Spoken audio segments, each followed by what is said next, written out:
been all the rage these last few days, and especially the 5811G and the other new Nautilus models seem to have cannibalized all watch talk, and that seems precisely to be the problem.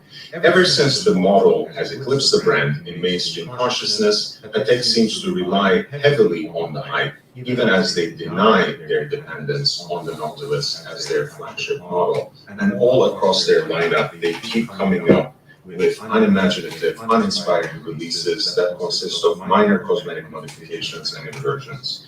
I could say some interesting things about the two split-second perpetual calendar chronographs, but it all gets lost in the noise because who cares? We have a new Patek Philippe Nautilus, right? The new Patek releases have been all the rage these last few days, and especially the 5811G and the other new Nautilus models seem to have cannibalized all watch talk, and that seems precisely to be the problem. Ever since the model has eclipsed the brand in mainstream consciousness, Patek seems to rely heavily on the hype, even as they deny their dependence on the Nautilus as their flagship model. And all across their lineup, they keep coming up with unimaginative, uninspired releases that consist of minor cosmetic modifications and inversions. I could say some interesting things about the two split-second perpetual calendar chronographs, but it all gets lost in the noise because who cares? We have a new Patek Philippe Nautilus, right? All right, live from Los Angeles. Welcome back to a late show. That was my quick hot take on the new Patek releases. As you can see, I'm not very excited about them. We'll go through them one by one, nonetheless, tonight. And I'm sure we'll have a lot of fun. Also, feel free to click the link and join the panel if you want to be part of the discussion in a more active way. I would very much appreciate that. Otherwise, of course, I have something else in my back pocket. We can always go back to some of these auction previews, and there is a lot to find in there as well. I've posted the links in the chat. You know, all the information to contribute to the channel is also included in the video description. So without further ado, let's go right in. Let's dive in and start with something that's relatively unexpected, relatively out there. And I would start by saying that at first blush, this was the model that excited me most. But then once I started homing into the details, I very quickly lost interest. And I'll start by saying just a stainless steel case does not a sports watch make, and does not a sporty watch even make. I feel like 5935A in a way is both in appearance and in much of everything else is in a less sporty watch than a 5930G, which is now discontinued, of course. I think with the blue dial, it was a very striking watch at 39 millimeters, 39 and a half. It was also very beautiful, very unique. It's had in it a very potent, in a way, combination of the world time complication, which is a prestige complication, which is one of the definitive path breaking and really brand defining complications of Patek, and put that together with flyback chronograph. It was a beautiful watch. It's now replaced with something like this, which again is part of what I called the Rolexification of Patek. And it's not even exactly what Rolex has been doing and has been doing even more of recently, but also what Rolex did in a lot of the early in a lot of the first quarter of the 21st century, right? A lot of what Rolex did with the whole post-ceramic age, with the maxi dials, with the super cases, with this yearning for bigger uh, somehow equals better, somehow equals sportier. And even Rolex started backtracking on that. We are now living in an age where Breitling is releasing 40 millimeter discrete versions of the chronomat, and Patek seems to be, 2 3 generations behind the wave, trying to blow up their watches to make it somehow more interesting. This is a 41 millimeter watch now, and it has a chevron motif at the center of the dial, which is quite new to the world time range, even though it's a very conventional decoration when it comes to guillochage. When it comes to engine turn dial decoration, this is one of the mainstays. Patek called it a carbon motif to, again, make it desperately seem cooler. If you wanted to inspire people to think of something sporty, something that's connected to perhaps racing, to even Formula One, why not a black dial then? Why not a black gilt dial that has some depth to it, that has the same chevron or basket weave engine turning in the middle of it, and that actually does look like a carbon fiber? I've always said that I do like the look of a salmon dial, what they here call a rose gilt opaline dial, against the white metal. But on the one hand, they are taking what was a white gold watch, either with the blue dial or the green dial, and giving us something in salmon, something in pink, in gilt pink, and it's just, there's too much cognitive dissonance, right? You're combining world time with a flyback chronograph. You're clearly going for a sporty vibe in stainless steel, and you're pushing that even one step further by suggesting a carbon motif in the middle. Why not do some sort of charcoal gray or black dial and go the whole way? But no, it had to be something out there, something different, and something that just does not make sense. I can say anything that I would like to, and this watch will still sell, and I think that's part of the problem here, that Patek has finally reached the mainstream recognition that they so desperately desire, thanks to the hype around the Nautilus, around the Aquanaut, and then around everything else suddenly. And they seem to have become lazier. They seem to have become tired in a way, very much resting on their laurels, not trying to really invent or innovate unless you step into a $300,000, $500,000 segment, and really pushing this idea that just by not making stainless steel Nautiluses, they are not somehow abiding by the hype around the model. But that's absolutely not true. Of course, they have been doing this with the Pilot watches, of course. That came absolutely out of nowhere. Every single brand produced Pilot's watches during, in the interwar / World War II era. So don't tell me that Patek has some Pilot watches, in the archive, and they decided to bring it back. Somehow it seems they're kind of in a corporate neurosis about the Nautilus, right? They want to have their cake and eat it too. They want to pretend that the Nautilus is not their flagship model by saying things on their welcome page, on their homepage, that there is no star, right? That there are no privileged models in the collection.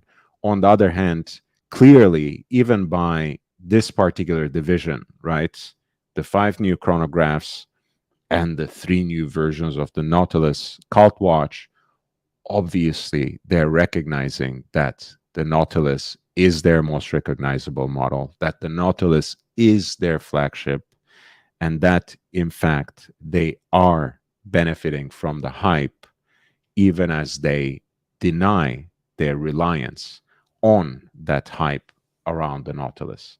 So it's a very strange time for Patek. I agree with what Big George summarizes here. It's an identity crisis. Zan, this doesn't surprise me. Patek itself said that the Salmon Dial 5935A is their most requested piece. Again, we're not talking about a watch that's necessarily bargain basement. That's not necessarily accessible or entry level. We're talking about a watch that's $65,000 plus out of the door, right? And that's hardly what stainless steel Patek Philippe in serial production used to serve as, right? They used to be the entry point watches and no longer. Right now, basically, we are expected to treat contemporary stainless steel models as if we are buying those very rare examples of stainless steel Calatravas, stainless steel hand-wound chronographs, or even stainless steel perpetual calendar chronographs on auction, fighting with the most ambitious collectors of vintage watches. That's not how it's supposed to be. That's not what watch collecting was. And honestly, I feel like really at this point in time, I feel like Patek is really heading towards a rude awakening. I don't know when it will come. I don't know if it will come anytime soon. But they have too many competitors at their segment these days to be so comfortable and so lazy and so uninspired with every single product cycle. Sooner or later, it's going to catch up with them, and it's not going to be pretty. Again, this was a very promising, very interesting watch. I will never understand why it became 41 millimeters. I'll never understand why it is priced at $65,000 as a stainless steel watch, and why as a stainless steel watch it has again a salmon dial, why as a stainless steel sporty watch it has this particular kind of dial, why it has a yellow gold rotor when it has a pink gold gilt dial, opaline, whatever they call it, right? Even Gerard Perregaux, when they just came out with a mid-sized version of the Laureato, 38 millimeter version of the Laureato with the copper dial, actually went through that extra length of putting in it a 21 karat pink gold rotor. And Patek, they'll just slot right in whatever they have in the manufacturer because they do not care. They will sell this watch anyways. But what about tomorrow? What about 10 years from now? What about 20 years from now? They should be the ones who know this the best. No one cared about the Nautilus in 2015. Authorized dealers used to give discounts on the Nautilus. Tiffany used to have multiple Patek Philippe sports models in precious metal and at times in stainless steel in the case. Patek should know better because they have just benefited from one of the most illustrious and most lucrative periods in the history of Swiss watchmaking. Big George says, I feel Patek is cheapening their models by making the 5811 white gold and this world time model in steel. I believe Rolex is in Patek's head. Rolex is in everyone's head. Again, I reserve the most of my hate and love for Rolex, as you know, on this channel. They're also the masters of this sort of glacial pace, evolution over revolution, minor modifications and cosmetic changes from one generation to the other, where you wouldn't know if anything changed at all. But at the end of the day, at least you're left with timeless designs that will remain recognizable for some generations to come. With Patek, what do you have exactly? That is a timeless design. The Nautilus that was just discovered in the last decade.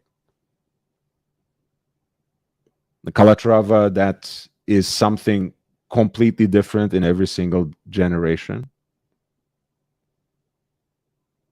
With Patek, you don't have anything until you get to 100,000. Not anymore. It's become a very lazy and very unimaginative brand. 5991A. This is supposed to be a new model. What's new about it? Oh, a new dial. Yes. So this is the Rolexification of Patek. This is what Big George means when he says they have Rolex in their head, because, hey, we sold a lot of 5990As, the travel time flyback chronograph version of the Nautilus. So why not just slap into it another color of dial and sell? People will buy it anyways.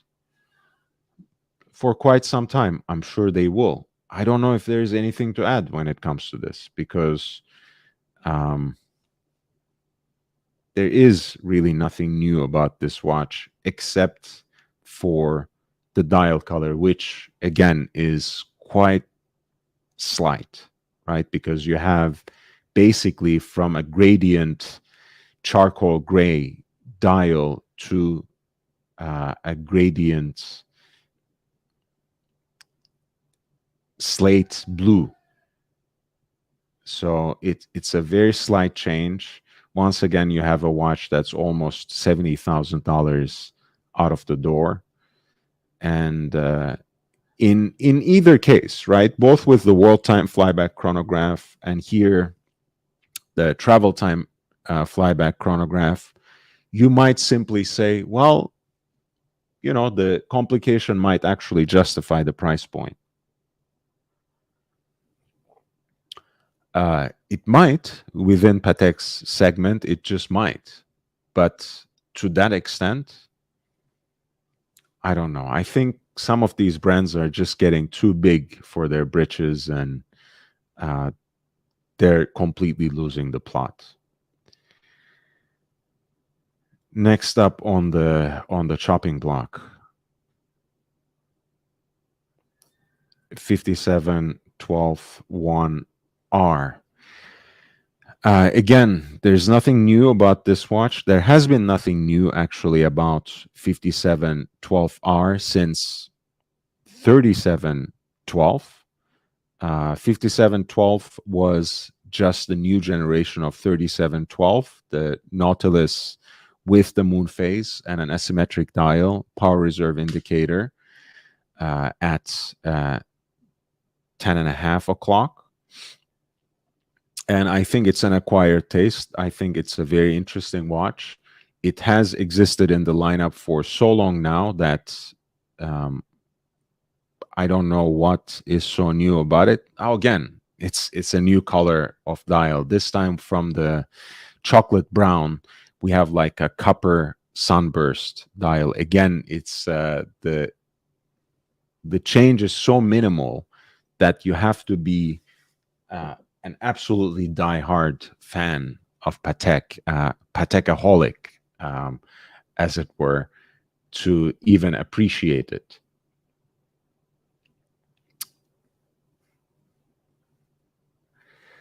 Zan says, I mean, they're all great watches, but there's nothing new, and that feels arrogant. Leaves a bad taste. I agree. Big George says, I think AP is doing a better job, at least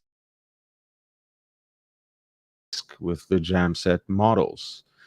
that's another discussion altogether. I'm not gonna let AP off the hook either, but that's not necessarily today's topic. Although you are welcome to jump on the panel, Big George, and say something about it.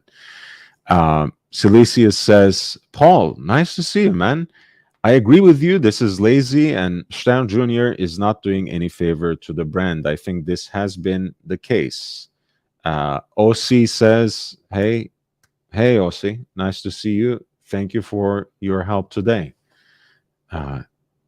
All right, it's the Watch Time New York today. You guys were hanging out probably. I hope you're having fun there, Paul.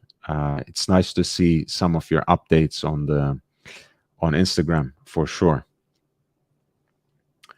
So again, we had the 5712. We had the 5712 in steel. We had previously a 5712R. But once again, it seems to kind of diverge from the established path, right? We had a 5712R, but it didn't come on the bracelet. So let's make one with the bracelet, even though, of course, you did have a pink gold Nautilus on a bracelet before. It's nothing new. This is just a different dial configuration. This is the micro rotor movement.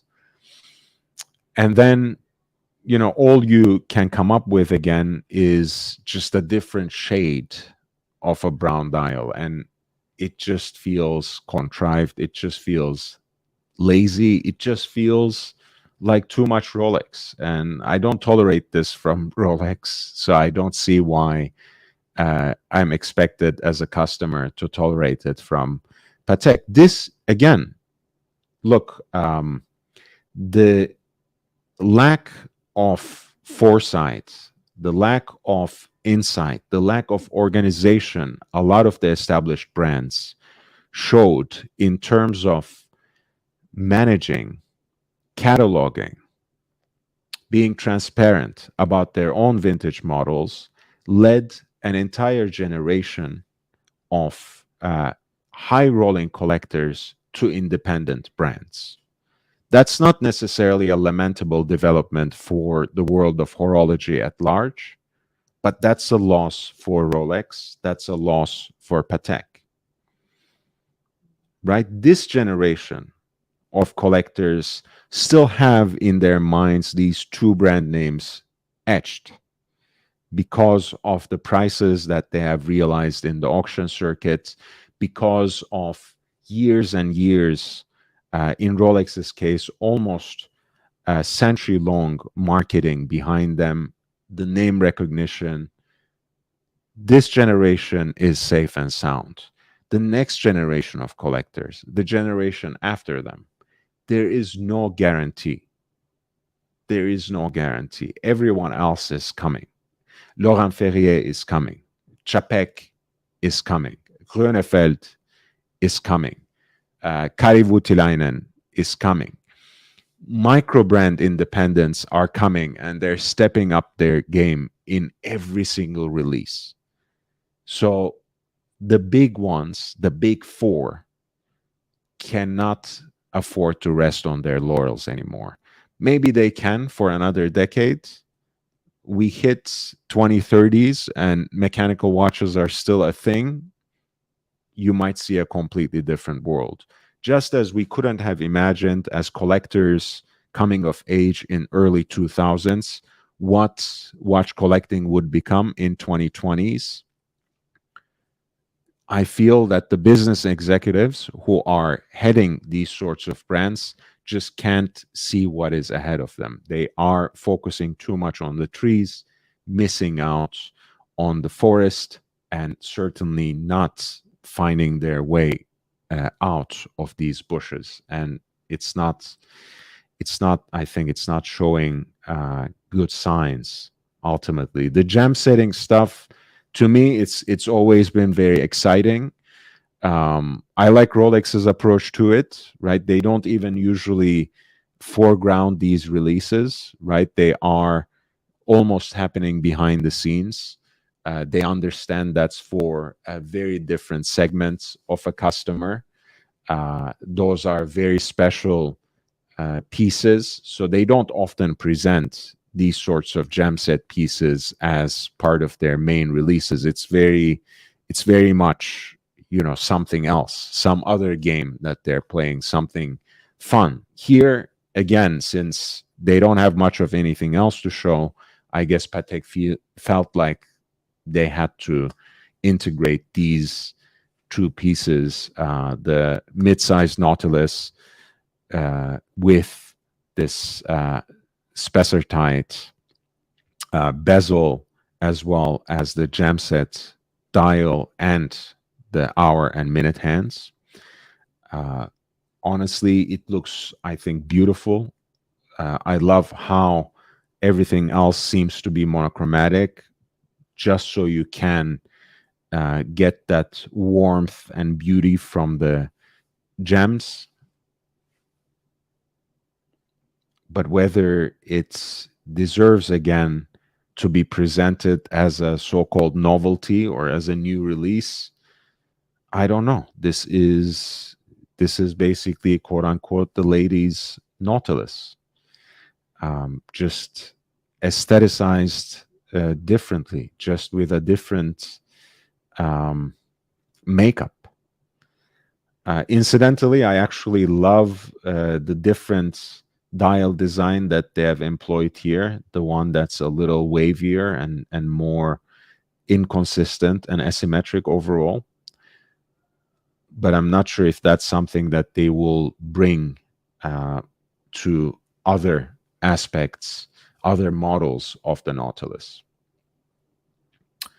Hi, Swiss. Nice to see you. Feel free to jump on, man. I think the link is there, but if you don't see it, here it is for you. Christian Frech says, very good point. Lovely to see you both here. So let's go back to then the chronograph, since we went through it, and then we will come back to the new Nautilus reference 5811G, which inevitably will come into the steel, of course. I was one of the first people to say, don't believe in whatever they are saying in terms of discontinuing the steel Nautilus. 5711 is not going to go anywhere. It will come back in some shape or form. I was right, and I'll be right again. It will come back in steel. You will have 5811A sometime soon, if not by the 50th anniversary of the model, which is already just a few years ahead anyways. We have another gem set model. As you see, the rainbow application of gem setting has increasingly become popular. Rolex, again, was at the forefront of it. AP has done its own take, of course, using largely the Royal Oak as its showcase. And here you have the Aquanaut Luce, again, supposedly the ladies' version of the Aquanaut, just the slightly smaller version of it, even though by this generation, Aquanaut Luce itself scales almost 40 millimeters. I actually kind of like this white dial, I have to say. Let's start with that. I like the fact that they have used mother of pearl, but kept that globescape embossed design. I think it gives a very interesting depth into the dial. I love the gem set bezel. It looks like a great watch. Comes apparently with a series of different straps.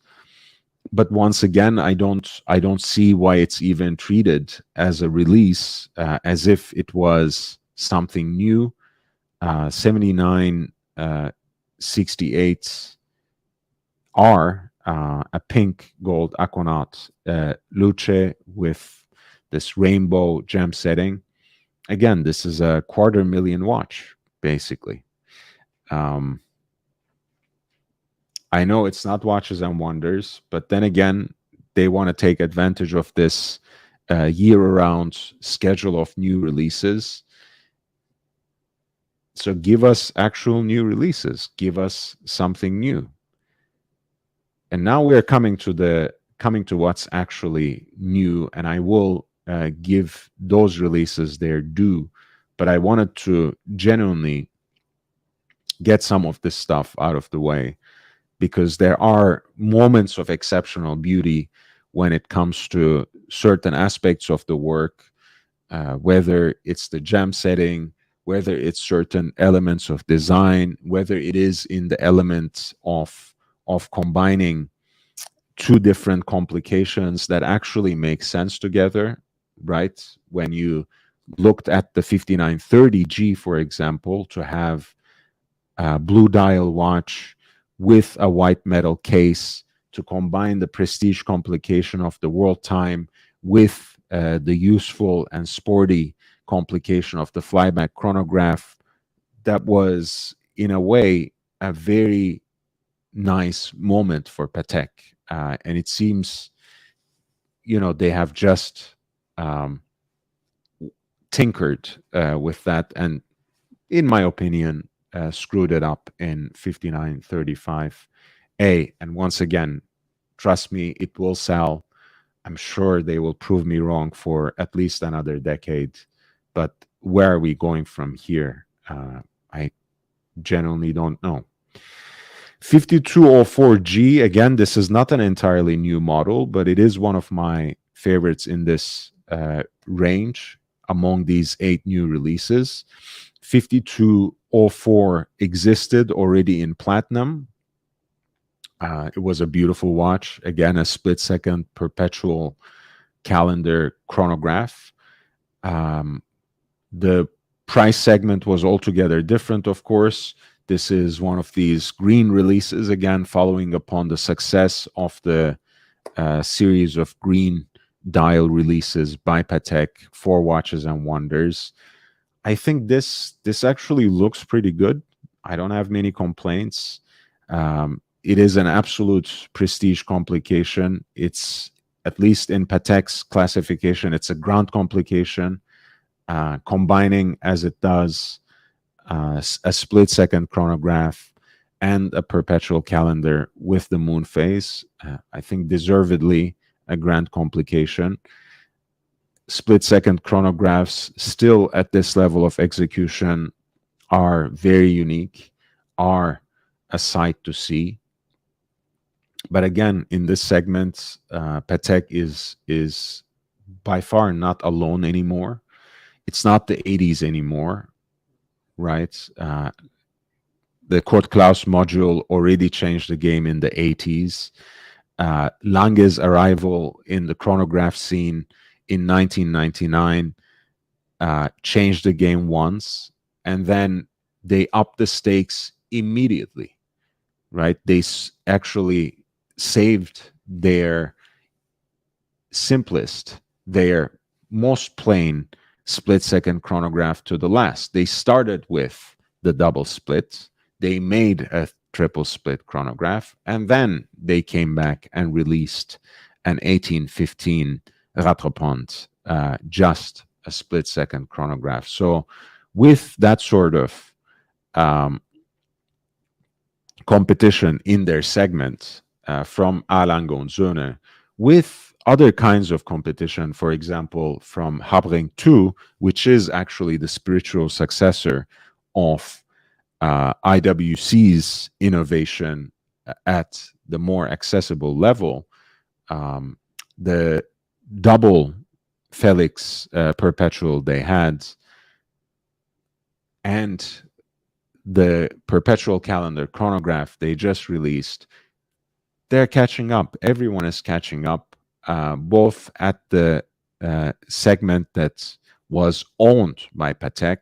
Lange has been becoming a player, and at segments that seem to be a mere fraction of the price, people are gaining ground.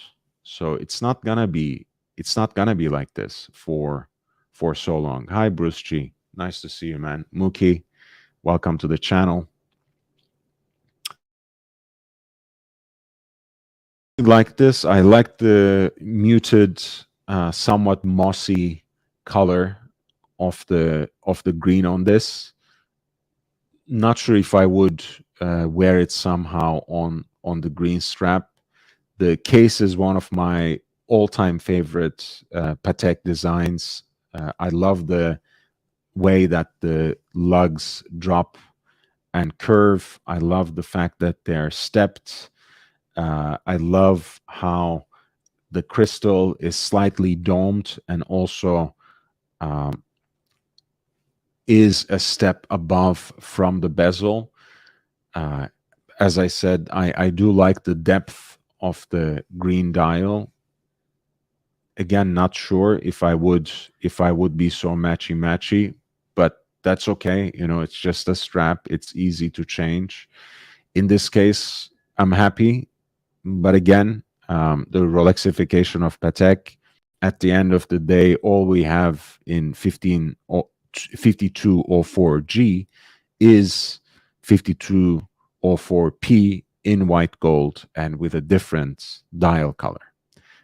So nothing new under the sun here either, but I won't complain too much about a split-second perpetual calendar chronograph, which is basically an absolutely beautiful and useful complication. Of course, it's not the first time that Patek did something like this.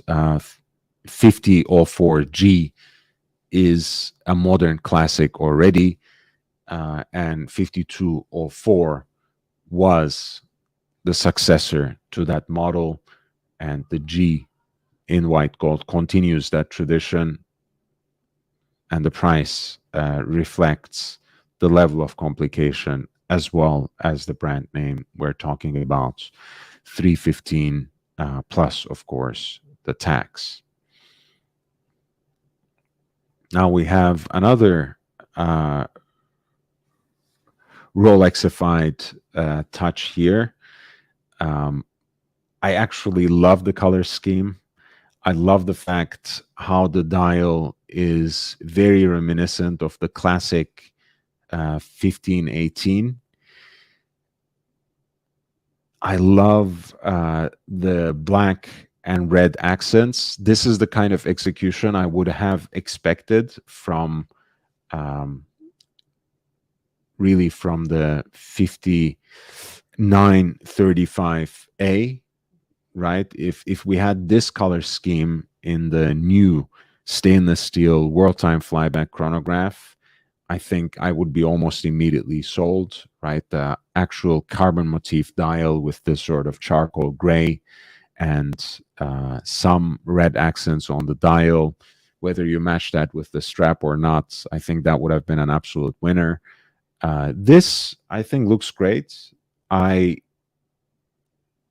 only concern with this particular model, even though it's presented at least as lefty, which Rolex did not do with their 126720 VTNR, the so-called GMT Masters Sprite,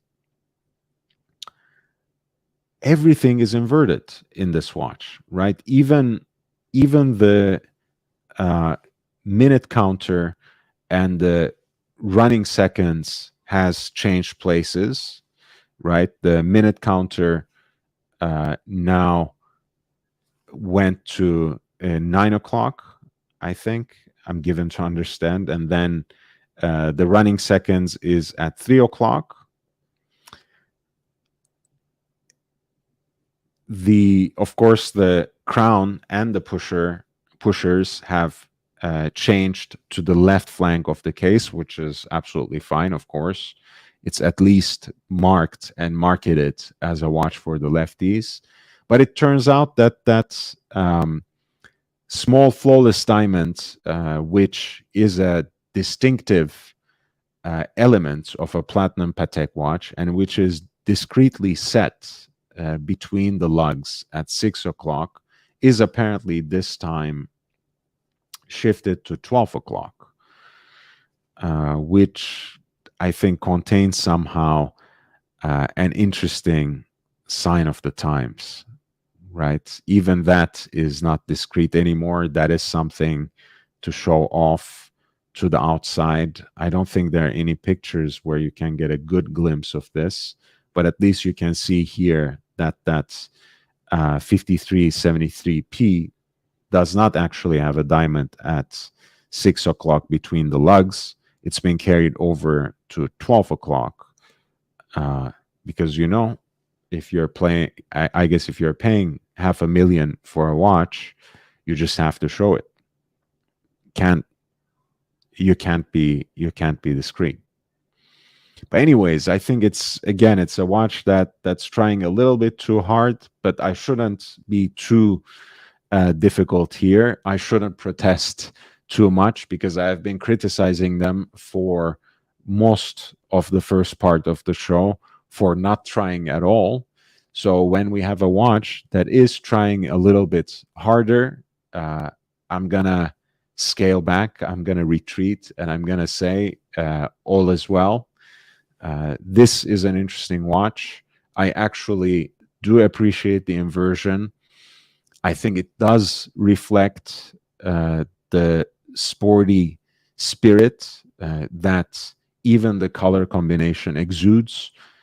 Platinum is absolutely the right material for this particular execution, for its coldness, because it actually, in the combination with this sunburst charcoal gray dial and with the red accents, as well as that fabric weave style strap with the red contrast stitching, I think the watch looks sporty. The watch looks exciting.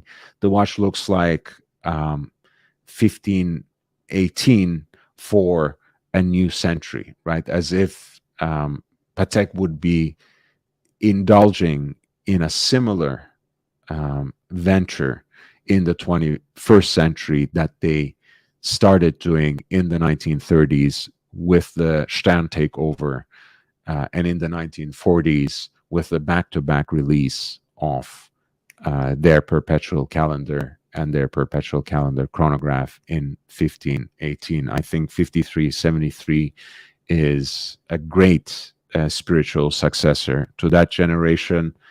Of course, it's in a price segment that is kindly called on request. My educated guess is this watch should be around $500,000, can be more. I'm sure it's not less.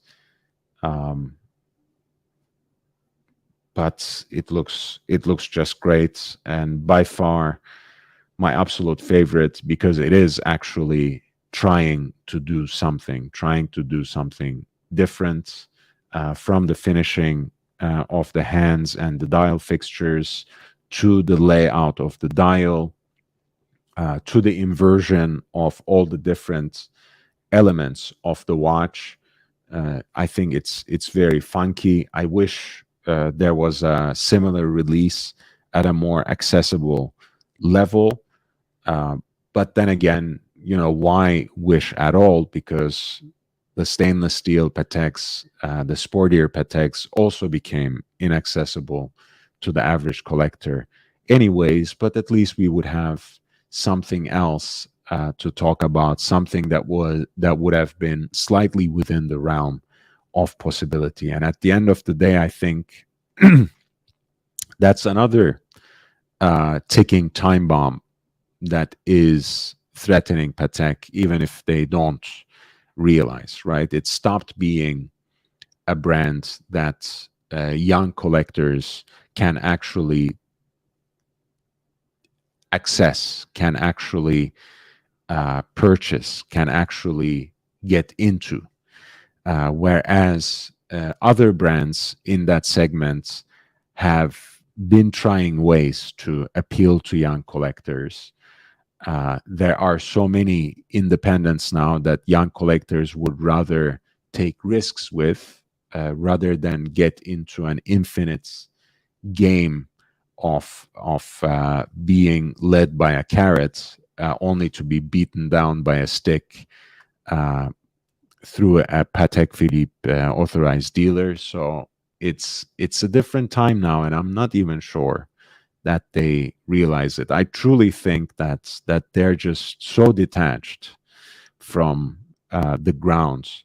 They're so far away from the trenches that they truly have no clue what is going on by and large in the Rolex market, because in the watch market, because I feel like they simply see themselves competing with Rolex. But Patek is not Rolex. Rolex is not trying to be Patek. So why is Patek trying to be like Rolex? It just doesn't make sense to me. Um, they cannot market themselves like Rolex does by simply coming up with new releases such as the 5811G, which is just like 5711A, but with a larger case, but with a different shade of blue on the dial, but with white gold frame around the date.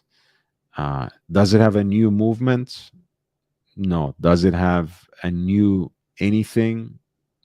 No. Any new innovation? No. Just a stubborn resistance to the idea that uh, the stainless steel Nautilus is taking over the brand.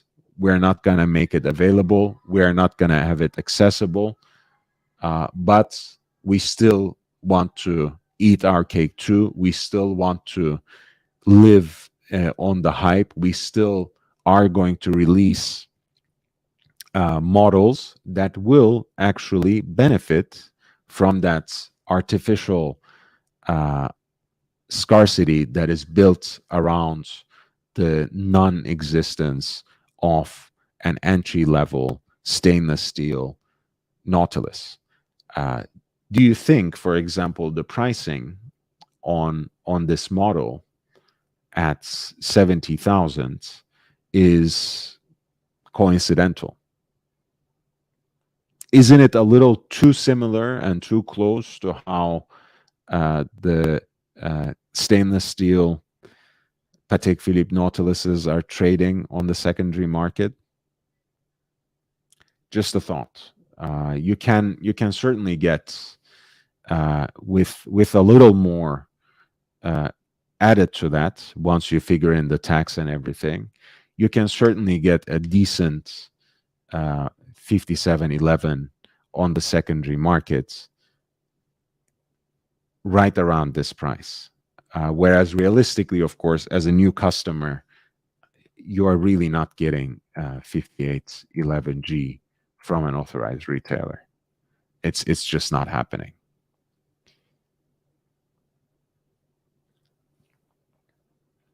So I don't know what to make of the 5811G, except to say that it's a placeholder.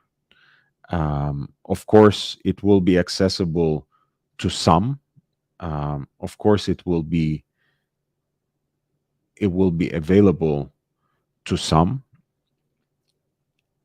but to most people, it doesn't serve anything except to perpetuate this hype around around the model that has taken over the brand, that has eclipsed the brand. And as Big George said earlier, whether we agree on how AP is handling that situation, AP at least came to terms with that fact. Hey, people actually love the Royal Oak. People recognize us by that model. People know the Royal Oak more than they know anything else by AP. They gravitate towards different iterations of the Royal Oak from decade to decade, but at the end of the day, the larger outlines, the main elements, the core elements of design remain the same, and they continue trying to innovate on that basis. Zan says it's a very pretty but ripe fruit. Soon it will rotten. Peeping time. Uh, I guess that's the split second perpetual calendar chrono. It looks like an homage of the Mühle SAR Fliege.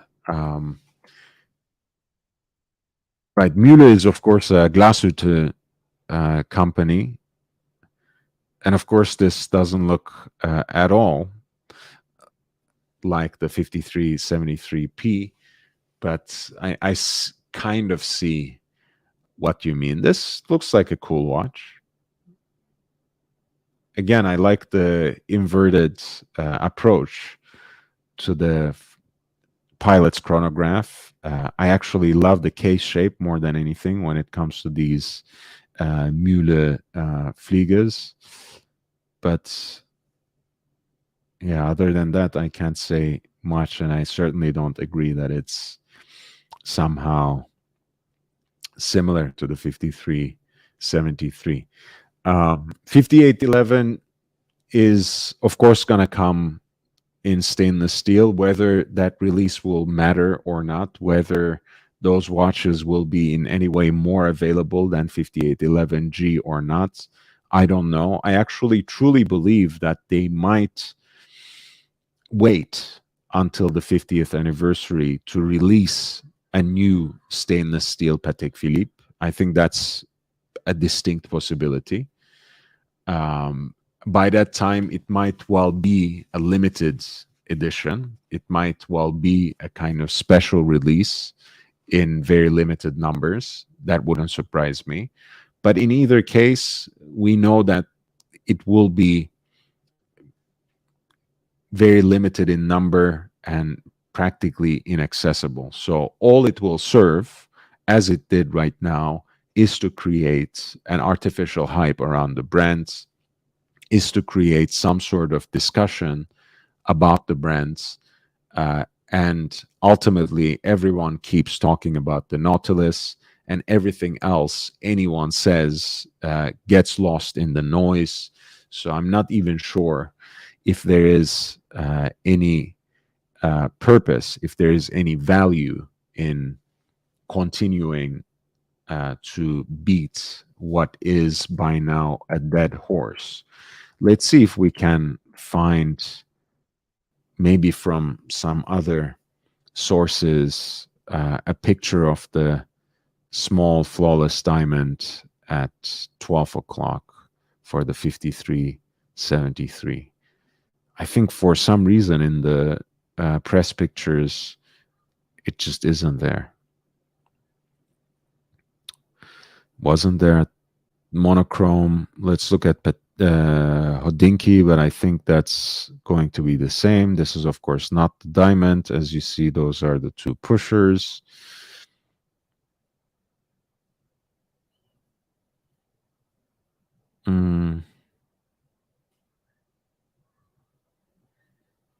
This was the predecessor, right? The monopusher version.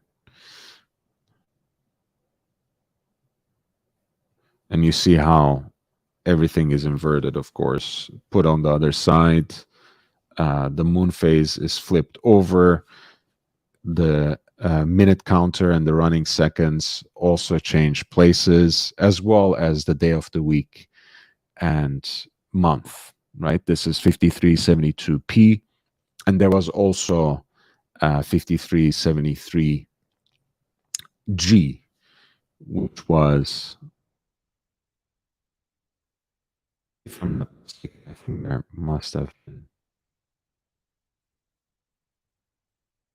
Yeah, there was a 5373G, which was of course with two pushers. It was like a traditional split second chronograph expression, very similar to the 5204P. In this case, of course, the monopusher, the fact that this is a monopusher is not nothing, right? That's that's in and of itself a more complicated way of designing a chronograph movement. But nevertheless, as you see, it's not entirely new. Ultimately, it's just an inversion of the 5372.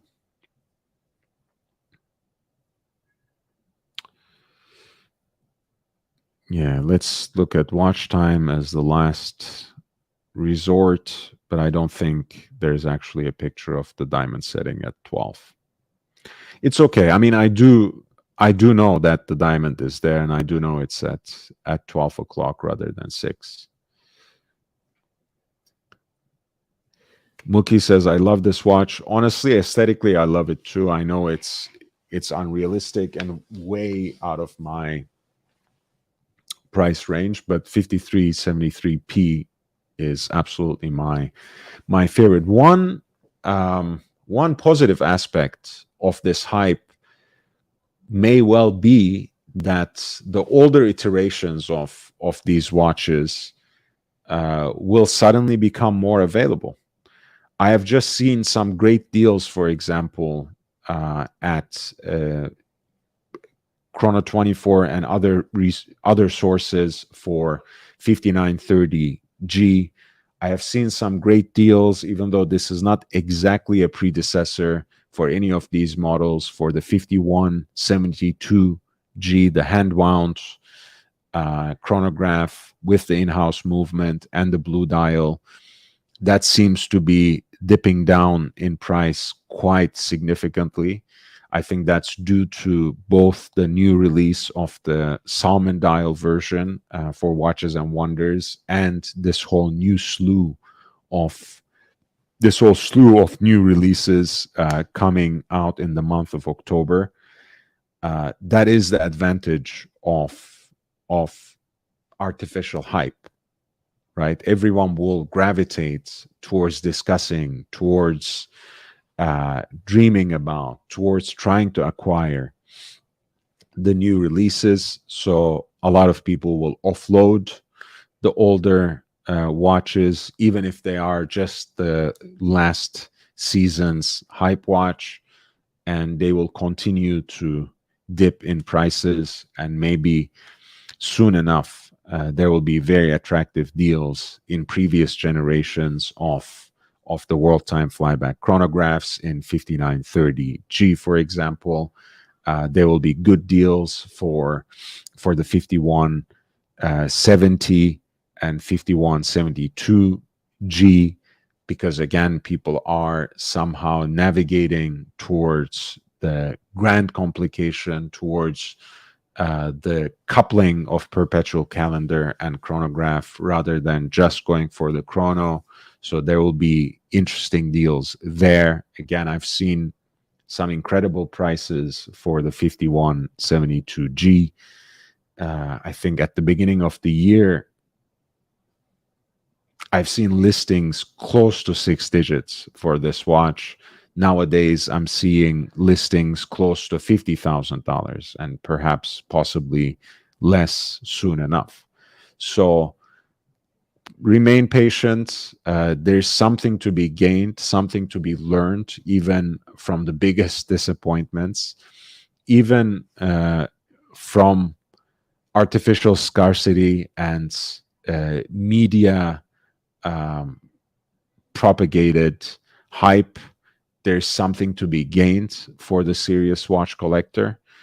While people are indulging in that diversion, while people are completely captivated by whatever is new and shiny, you can always continue to educate yourself, continue to learn more about watches, and start eyeing those models that seem to be falling through the cracks, that seem to become less desirable because there's some new kid on the block, because there's a new iteration of that particular complication or model by the same brand or by another brand.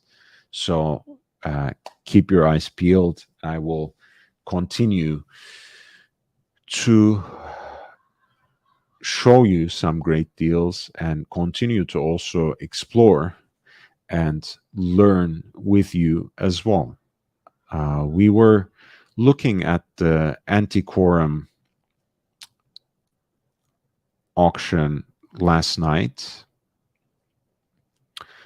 Both the professor and Ozzy were here, so we got sidetracked in our discussion, but that was a great conversation at any rate. But I wanted to show, before I take my short break here, before I jump into the second half of the show,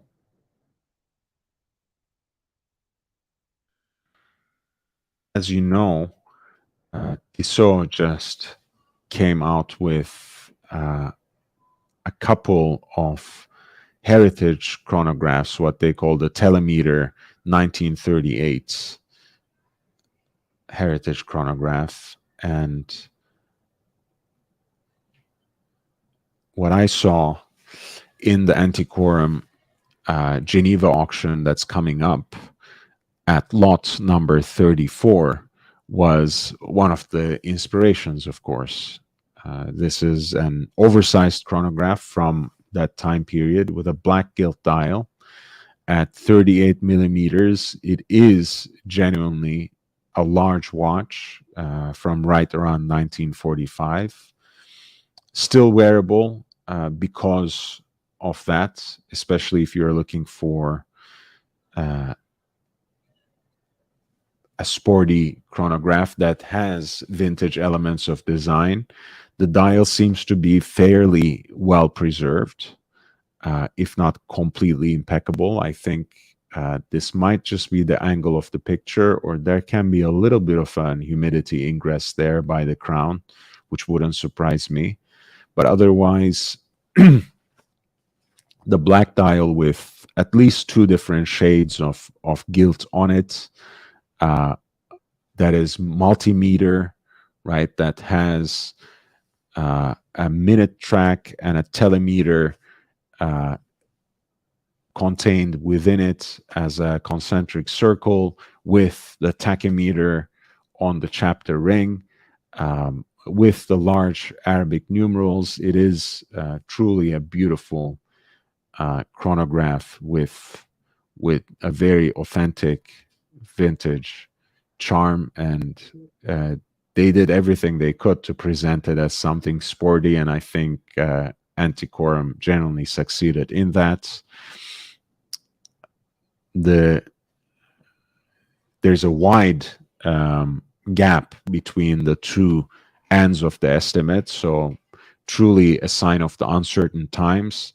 But this watch is expected to fetch somewhere between $10,000 to $20,000 in the upcoming Antiquorum Geneva auction. That auction, just to clarify, is taking place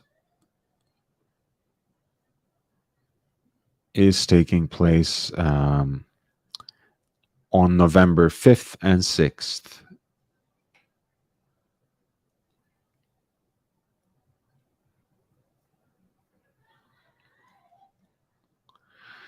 And with that, I'll take a quick break. It won't take more than a few minutes. Stay tuned. I'll be right back. And if you have been enjoying the show, if you have been learning from it, please hit the like button. It genuinely helps, gives me a little more exposure. And if you have been just stumbling on the channel, please do subscribe.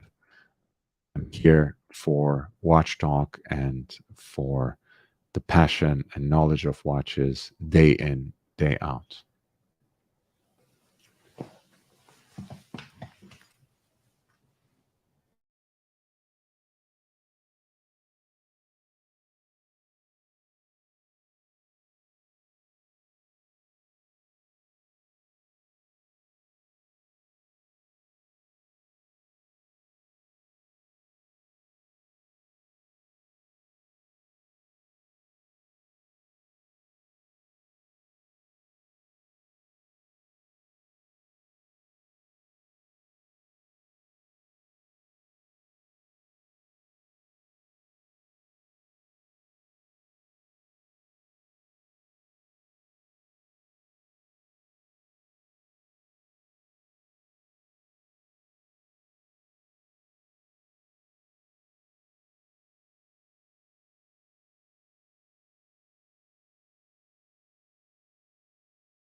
All right, we are back with our preview of the November 5th and 6th Geneva auction held by Antiquorum.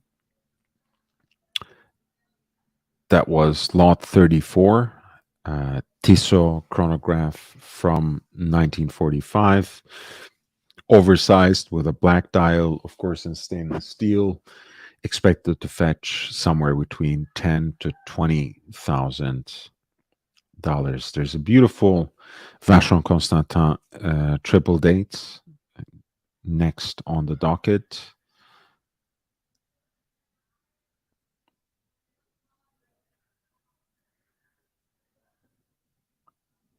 I think these are very beautiful, very classy watches. Simple execution, just enough flair with those teardrop lugs. In this case, of course, you have French day and month wheel in this watch, and you have a watch that's noticeably smaller than the modern versions in the Historique series. This is a watch from late 40s, of course. So 4241 reference number in yellow gold, hand wound triple date watch by Vacheron Constantin at lot 35 with an estimated value of $8,000 to $12,000.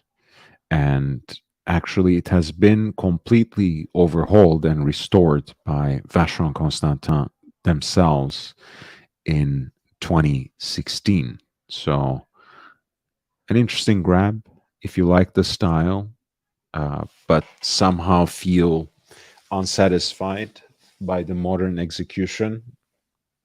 Here's an option that is immediately available and is actually cheaper as well.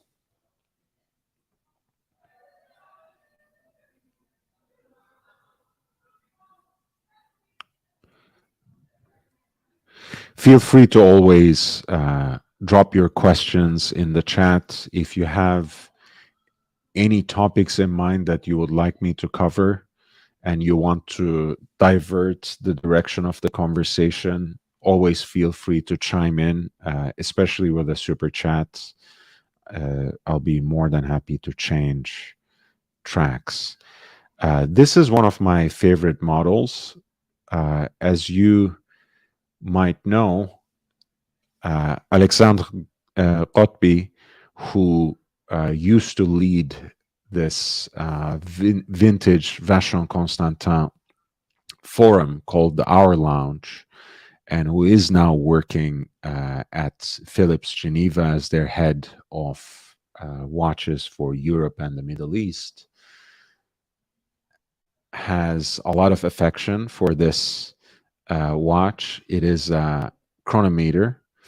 It is chronomètre royal specifically, but because of the unique case shape of the watch, Rotby has once said that rather than a vintage watch, this is something that you would imagine seeing on Batman's utility belt, and the nickname somehow stuck. So this is among all the Batman watches, this is the Vacheron Constantin Batman, which is a vintage chronometer by them, extremely wearable, a very nice presence on the wrist because of the unique case shape, because of those stylized lugs, which, as you see across the decades, is an absolute signature of Vacheron Constantin.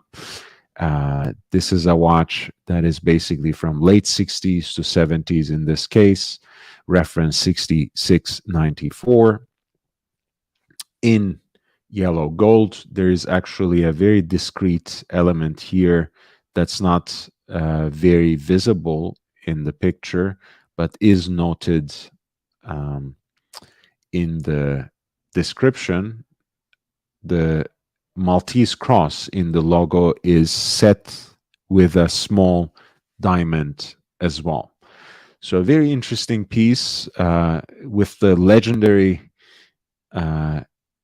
automatic caliber that is based on a Jaeger-LeCoultre Eboche. That's the caliber 1072.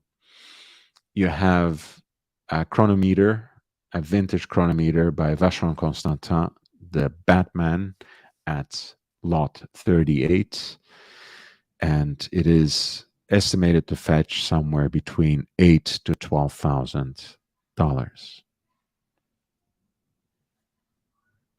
And it comes with a matching buckle, even if it's not necessarily period correct.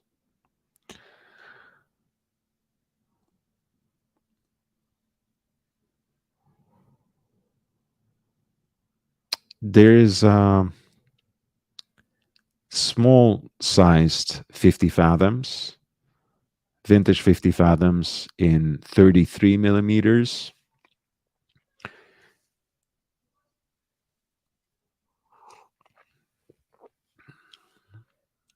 With this relatively unique case shape. The aesthetics, I think, are beautiful, at once very much reflective of the classic 50 fathoms, but has its unique flavor of the time period as well. Of course, this is a watch, again, from the late 60s to early 70s. At lot 42, we have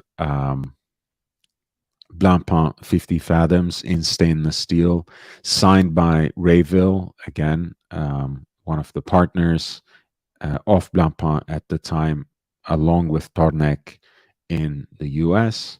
And the estimated value of the watch is $4,000 to $6,000 US.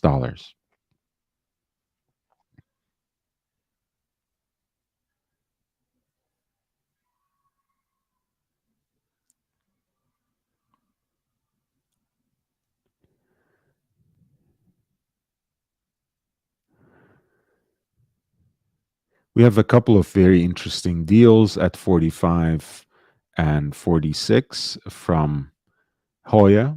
One is a mid 70s Carrera with this two-tone silver dial, black for the chronograph registers, the crown at 9 o'clock to indicate that this watch has a self-winding movement, that this watch is an automatic integrated chronograph.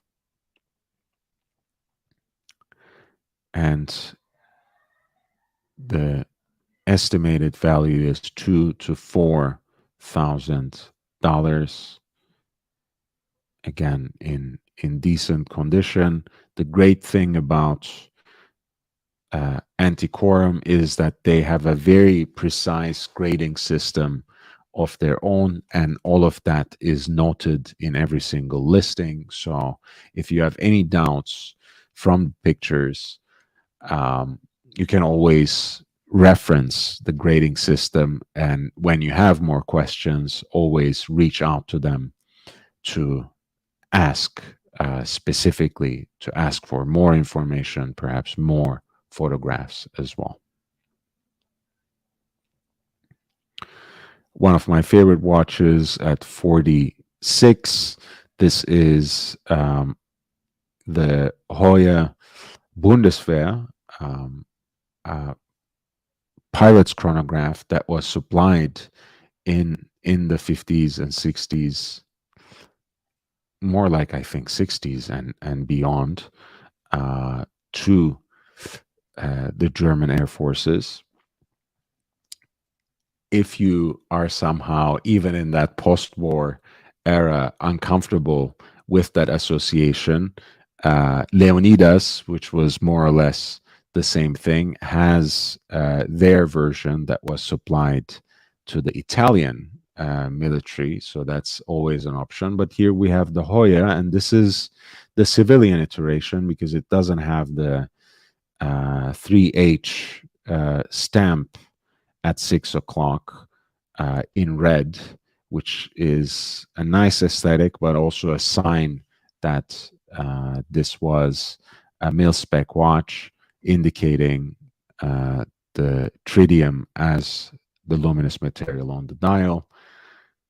still the aesthetic is there. If you like the balanced look of a two-register chronograph and you like something oversized, this is a great option for you, as is the Leonidas counterpart. This is Hoya reference 1550 SG, the Bundeswehr chronograph in stainless steel. And here the estimate is $2,500 to $4,500. Right? It's been actually mil spec since 1955, apparently.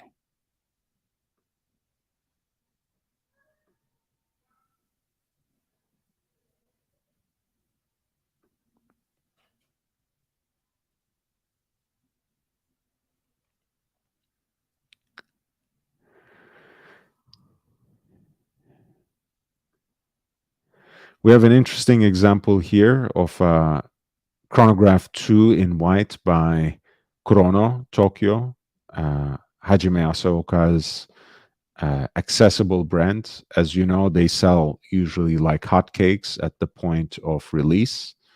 Oh, Basils, thank you so much. Have I seen any pieces from Arnold and Son in person? I have not, actually. I would love to check them out. I've been hearing great things about them. I've been seeing some examples of them online and always come across them when I'm chasing deals, but I have not yet had the pleasure to have a first-hand experience. I'll be on the lookout, Basil, and feel free to share what your experience was in the chat or by jumping on the panel.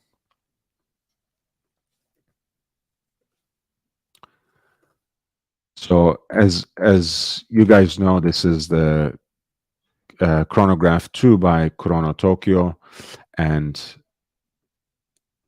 they sell out very quickly whenever they come up with new releases on their own website. So on the secondary markets, they tend to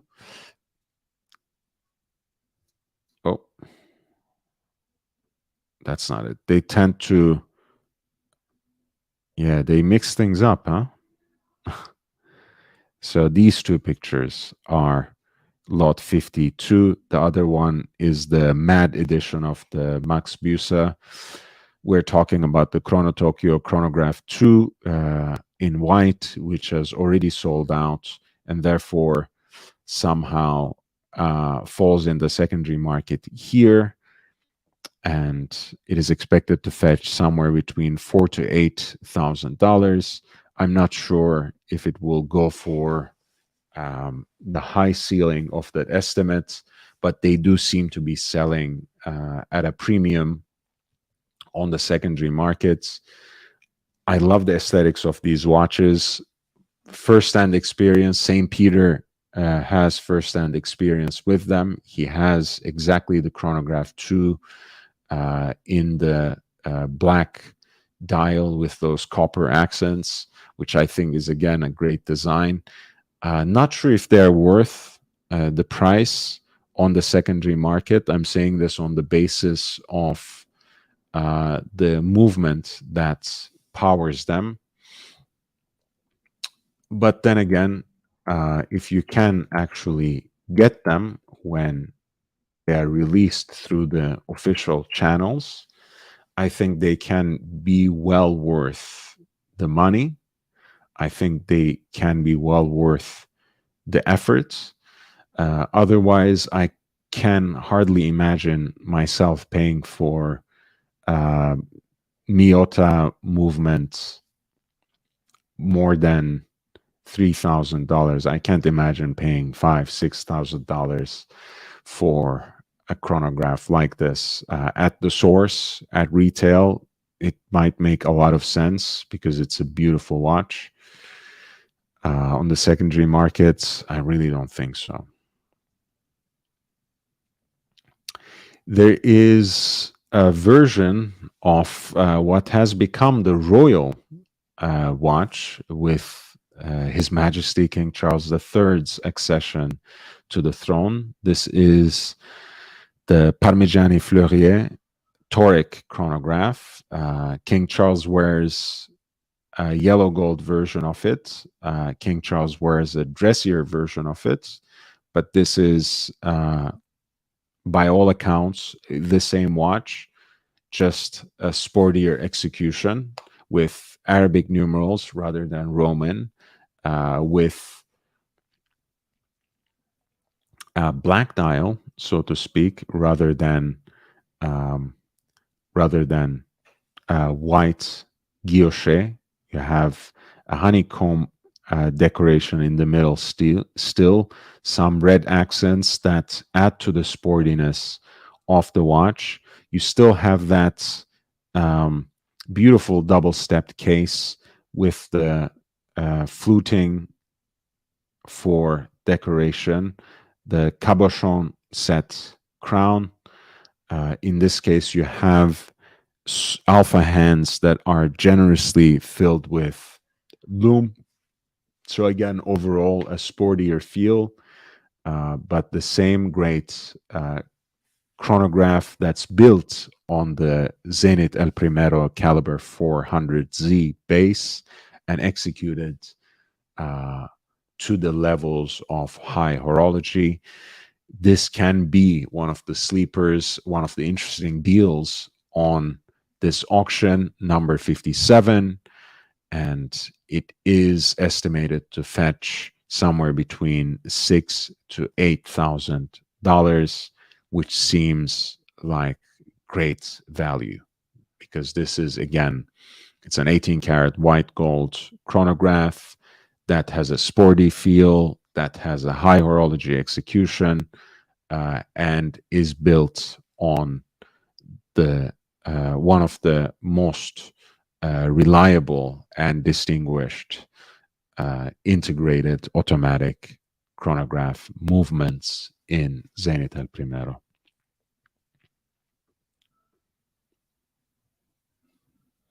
Yes, the date is inverted, of course, compared to the usual El Primero execution. It's at 1.5. I kind of like the white gold version, actually. I find it very appealing, just quirky enough, a nice blend of dressy and sporty. I like the case design again, and even the decoration of the center of dial. That's very traditional. That double-stepped execution is also present in the case back, which has an exhibition of the 400Z caliber with Parmigiani Fleurier's decorated gold rotor as well. So if you are a fan of Zenit chronographs, if you're a collector of chronographs and you want something automatic but in precious metal, this can be a great option. And on this band, maybe it looks a little too heightened, maybe too formal, and even a little bit dressy.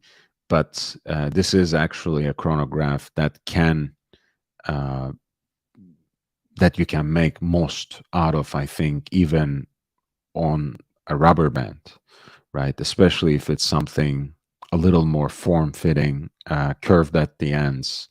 I think you can bring a very different vibe out of this watch. It's very beautiful, and if it actually goes within that estimate, that's basically half of what I've seen them sell for on the secondary market. So look out for lot 57.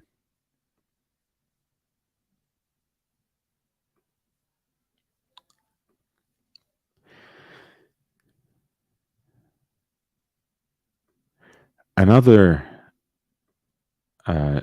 gem, of course, for those of you who can go off the beaten path, is Daniel Roth, especially if you like this case shape because ultimately in the Ellipsocurvex, you have basically a contemporary take on classical lines of Breguet design in Daniel Roth, which is not a coincidence, of course, because Daniel Roth himself cut his teeth at Breguet. He was coming up at Breguet under the leadership of the Chomet brothers at the time. The guilloche decorations, the Roman numerals set on the hour ring that is Breguet frosted, the heat blued hands, the slightly asymmetric dial layout, of course, that here combines the usual time with power reserve indicator as well as a moon phase. You have a very interesting watch, and this is lot number 60 in white gold, a limited edition of 50 pieces. That's number 33. And you have an estimate of $2,000 to $4,000. So once again, the estimates can sometimes be on the conservative side, but it never hurts to register and see how things actually go. This is going to be a live auction, but I'm sure they have numerous options to place absentee bids, whether you prefer to do that online at your own leisure, at your own convenience, or through the phone. This is a great option. Again, for the right person, this can be an interesting deal. Number 35 of 50. Daniel Roth watch with a moon phase and power reserve indicator at lot 60. The estimated value is $2,000 to $4,000.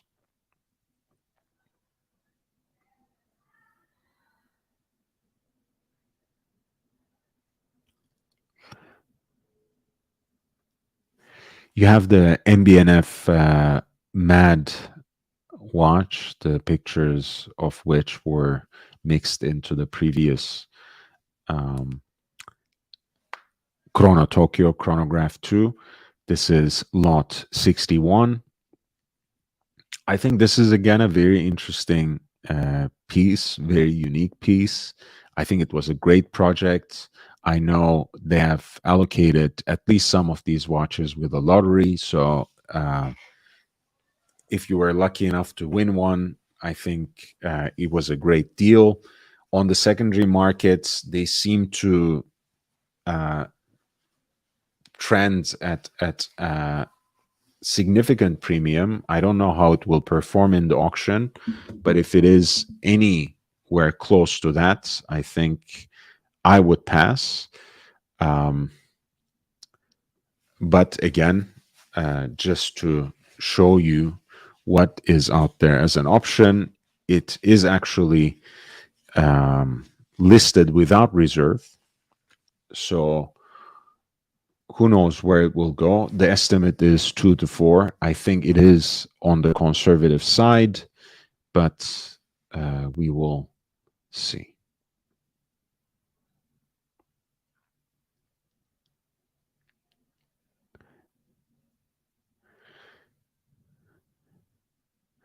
I think I will also send the link to the chat. Feel free to direct my attention to any of the lots from this page or from any of the next few pages. And feel free to divert my attention to there. There are so many of the usual suspects that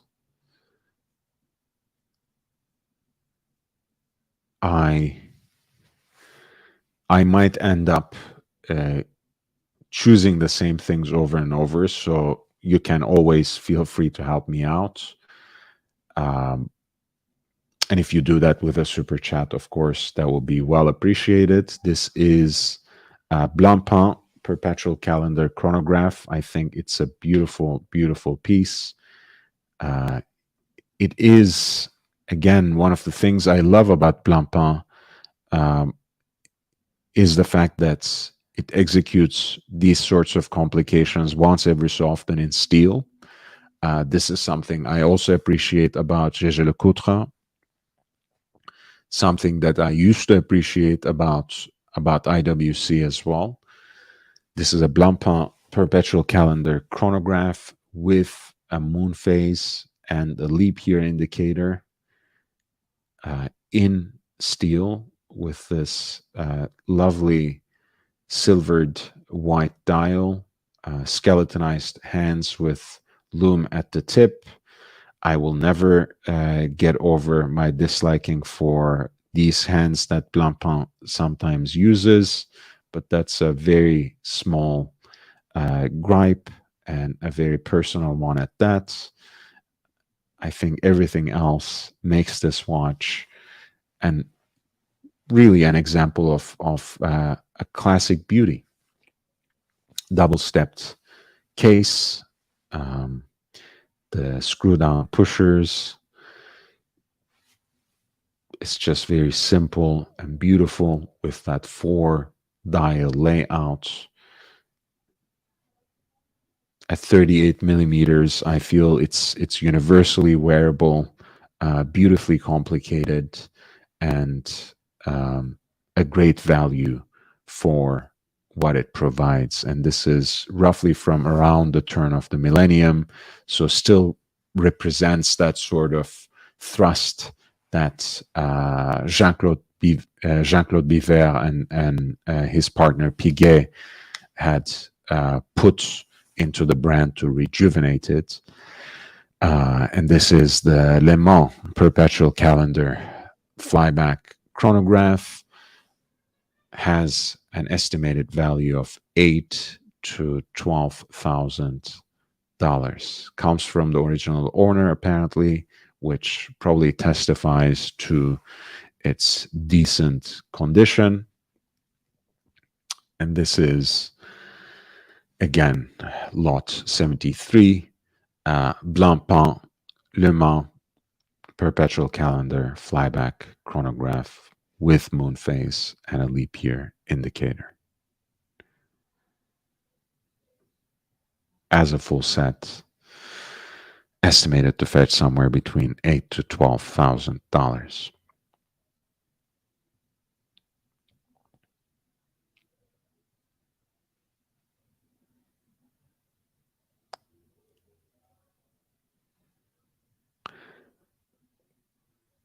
We have another Blancpain.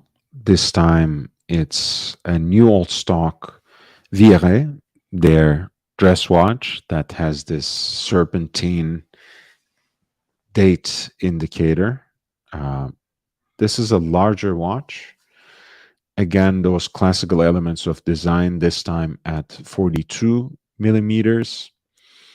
Has a moon phase, has a triple date execution, basically, with a pointer date on the chapter ring, the two apertures for day of the week and month, the feuille hands for hours and minutes, and an anthropomorphic phase for the moon at the moon phase, in the moon phase at 6 o'clock, and comes again as a full set.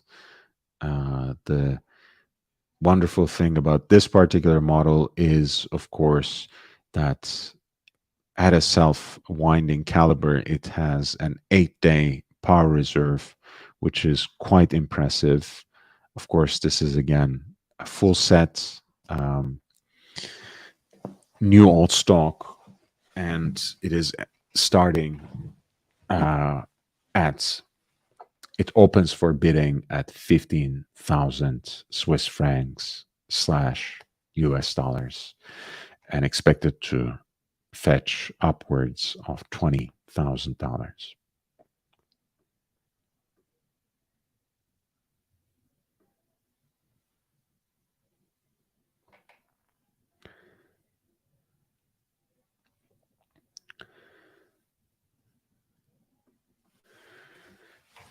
We have one of the best deals in the horological universe for the perpetual calendar by Audemars Piguet. This is the successor of what presumably saved Audemars Piguet from extinction in the 80s. At that point in time, they were selling the majority of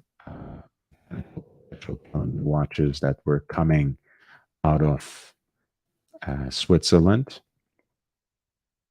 And they had basically this model, the reference number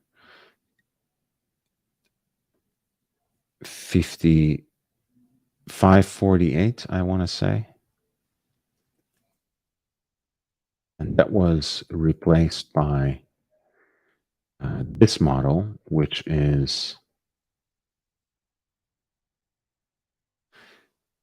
the 25657. Again, a perfectly round case with a stepped bezel in yellow gold that balanced four sub-dial configuration for the perpetual calendar and moon phase. The sunken sub-dials add a little bit of depth to what is otherwise perfectly white and plain dial. Everything on all the dial fixtures match the case material except for the pointers for the perpetual calendar, which themselves harmonize, of course, with the starry night sky of the moon phase. I think it's a very simple and beautiful watch. One of the best deals for a perpetual calendar around, especially for this reference. At 36 millimeters, it's also extremely wearable, especially as a dress watch. This is Audemars Piguet reference 25657. And here at lot number 77, it is expected to fetch somewhere between $10,000 to $15,000.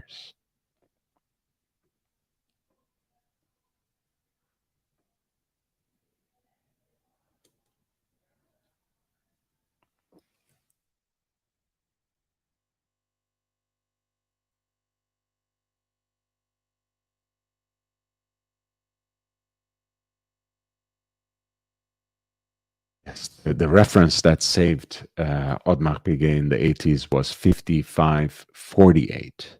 That was the initial iteration of this perpetual calendar in a round case. An extremely popular model at the time, much more popular, in fact, than the Royal Oak at the time. And nowadays, both the 5548 and the 25657, they both present great value propositions for anyone who is looking for that perpetual calendar in a formal, dressy, classic aesthetic. There is Cartier Tank Américain from right around the turn of the millennium. Beautiful watch. As you see, the center of the dial within that railroad track for the seconds is actually decorated with crosses because the watch is actually a limited edition, a special edition that was released for the 150th anniversary of the Swiss Federation. Really a beautiful piece, comes as a full set with its presentation box, as well as all of its certificates and instruction booklets, one of 150 examples in yellow gold. This is Tank Américain from two from roughly around 2000. I think 1998 should be the 150th anniversary of the Swiss Federation, decorated with Swiss crosses on the dial. Lot 79 is actually expected to fetch somewhere between 6 to 10,000 US dollars.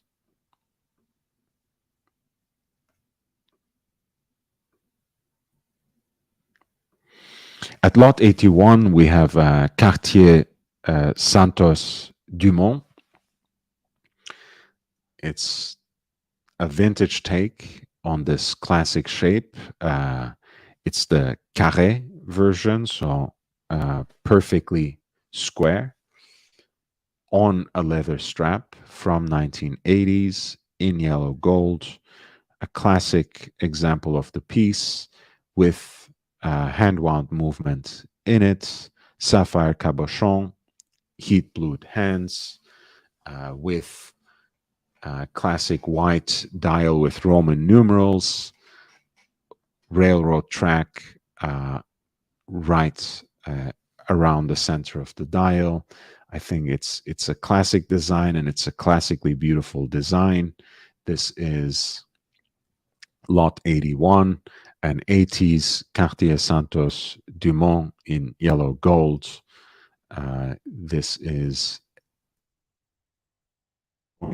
somewhere between $5,000 to $8,000, and apparently it's a very fresh one. It's in great condition, and as you can see, it is a perfect gentleman's watch.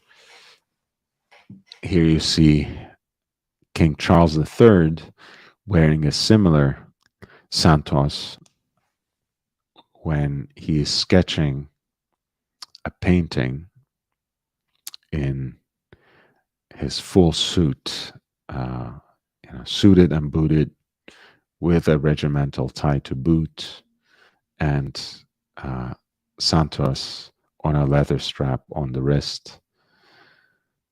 His is a two-tone. This is a similar watch to his, of course, not his personal example. And here is his painting of the Balmoral Castle that was just sold by Bonhams in London for almost £6,000 sterling. But yes, this is the real money, which is the Santos Dumont, or rather, in this case, I think it's just a Santos Carré with presumably an automatic movement. And what we had on the docket here at lot number 81 is actually a yellow gold Santos. That's 25 by 36 millimeters. So may or may not be small. It's something that you can decide for yourself. It's estimated to fetch somewhere between $5,000 to $8,000. Apparently, it's extremely well kept and comes with its booklet as well as its presentation box.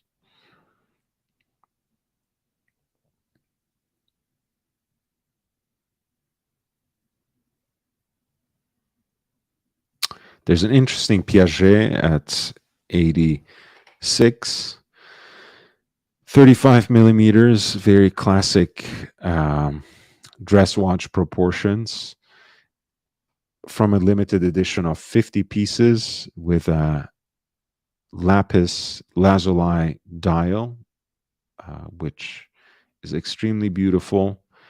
These Roman numerals that circle the dial in their unique fashion. The Dauphine hands, I think, are a great contrast and mitigate everything else that is a little quirky, that is a little unconventional about this watch. And ultimately what we have is a beautiful piece by Piaget white gold dress watch at 35 millimeters with a beautiful lapis lazuli dial on a leather strap, a limited edition, one of 50, specifically 9 of 50 from 2001. Here, the matching Piaget buckle is also provided, and the estimate is $6,000 to $9,000. Oh, Professor, is it a bad hair day or something? Why do we No, have a cap this no, time? no. Are you going for your morning stroll from here? Not yet, because we don't see the sun. We're still in the sleeping mode in this country, so it's very early. Does The, the the, does the sun does the sun still rise over the old empire? yes, the sun. Yes, they're realizing now that the sun hasn't risen for the last 80 years, but yeah, Okay, it's coming. that's quite a long time. Yeah, with Brexit, it's going to take longer, and now they don't have a prime minister, so they have to cook it up. Please, let's not go back into into the Back into the Brexit. same subject. Yeah, I okay, no mean, problem. I love my pro Brexit audience. I love my anti Brexit audience. I You love love people everyone. who don't care about it. Yeah, don't care, don't care. It's great. More importantly is what you were saying earlier Yes, sir. about the Rolexification of Patek. I What do you really think? like that. Do you like my take? Do you like my rant for 50 seconds?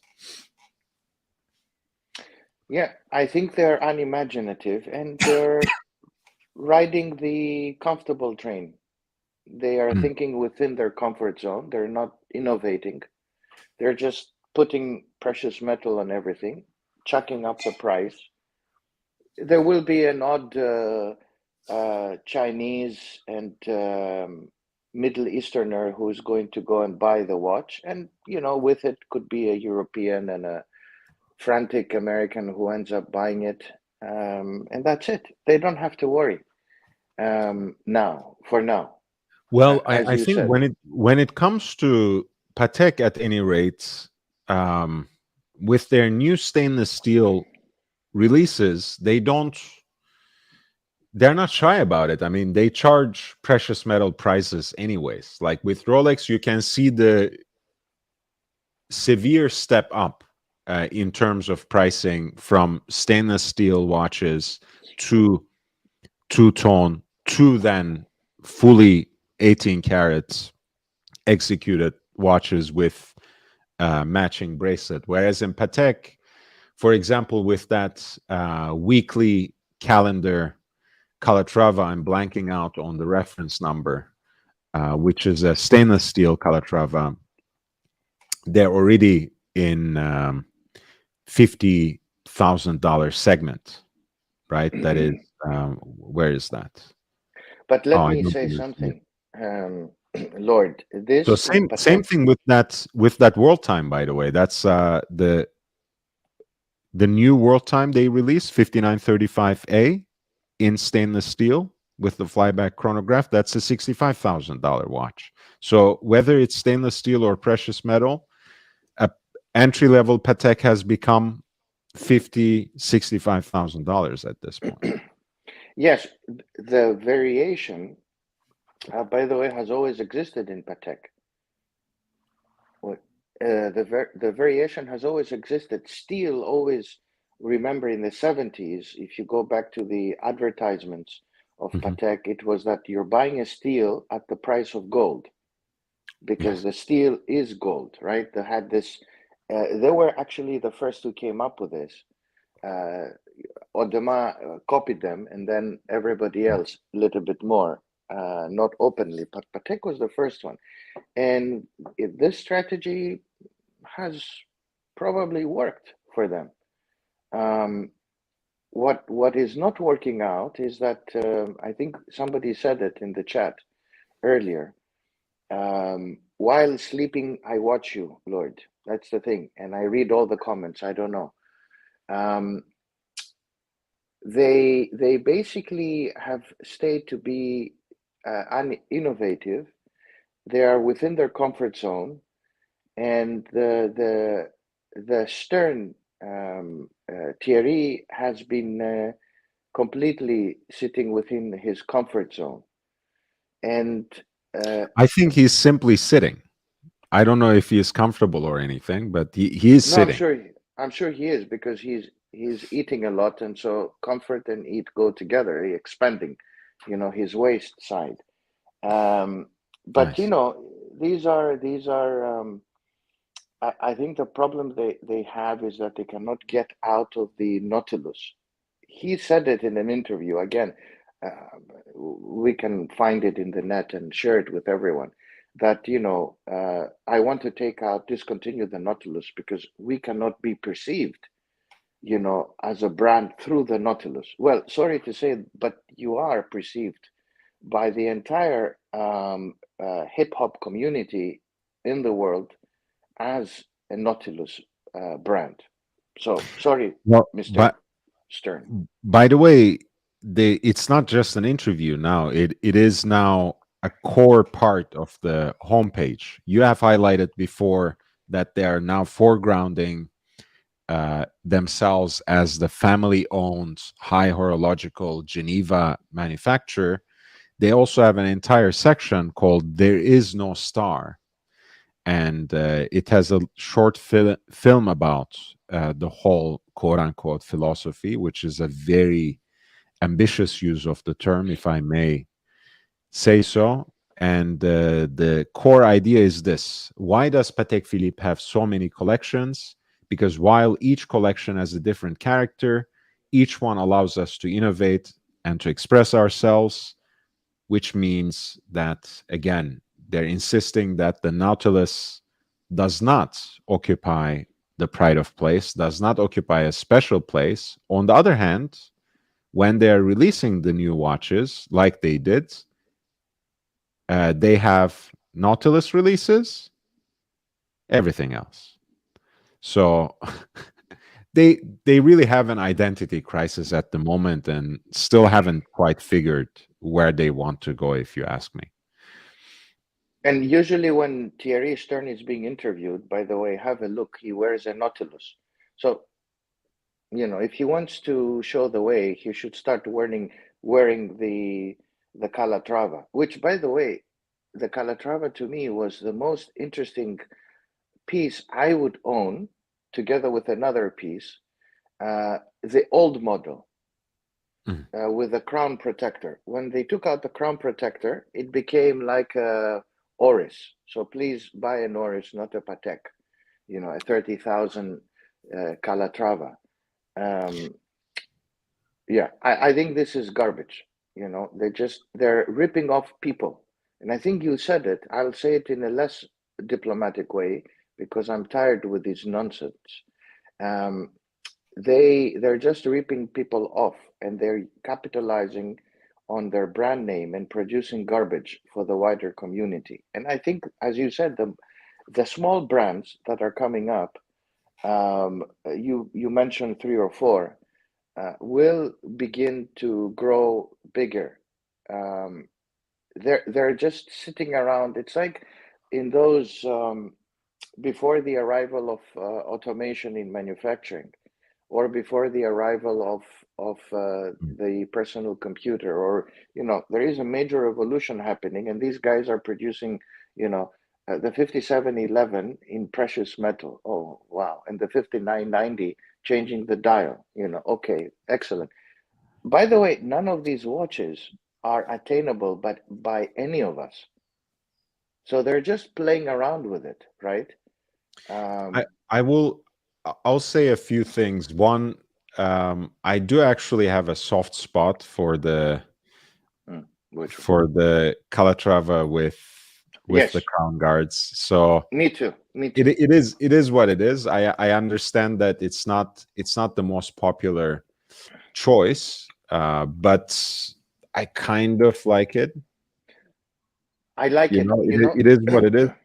especially 5127G in white gold. I think, to me, that's a sporty Patek, right? I don't care about the Nautilus and Aquanaut and whatever. To me, that's the best, um, subtle, just dynamic enough, but fits within that classic genre of the dress watch. Well, beyond that, I completely agree with you. The one thing I will say is it was nice and romantic when Thierry was still coming up, and he was wearing a Nautilus. I think it was the mid-sized version in two-tone. In fact, I think he was wearing a 3800 in two-tone when he was coming up. I think that was in fact his first personal Patek. At that time, it was interesting. It was quirky. It was somewhat charming. I don't know what Nautilus he wears now. I think I haven't cared about anything Thierry Stern has to say for the last decade, so I haven't listened to any of the interviews.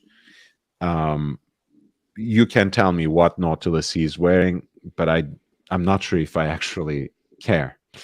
Um, because again, I don't think he knows what he's talking about. Everything that Yes. he says, he contradicts with the next thing that he does. So I'm not sure if it's worth anyone's time to listen to Thierry I Stern. think the only advice I can give him is to stop talking.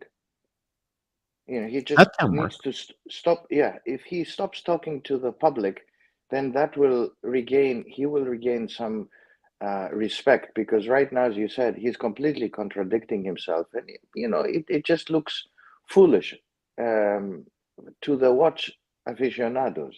To the rest of the public, they can go keep on buying, whatever they're buying. The other watch I like from the line, Lord, is Yeah. the annual calendar, the white gold in with a blue face, or if I want to be a little bit more revealing, the yellow gold, or I think they have a rose gold. I would buy an annual calendar of that kind, because it goes against the hypeness, um, and it's nice watch. It has a complication.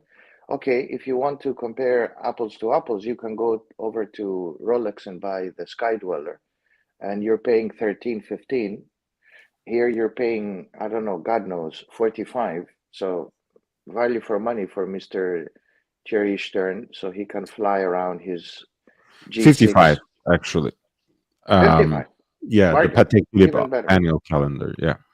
Yeah, let's drink to that water. Yes. 55.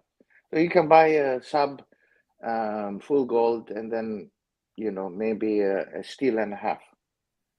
I think the 5960s, before they were discontinued, in white metal, those were nice watches. Either the stainless steel on full bracelets, or the white gold with the blue dial.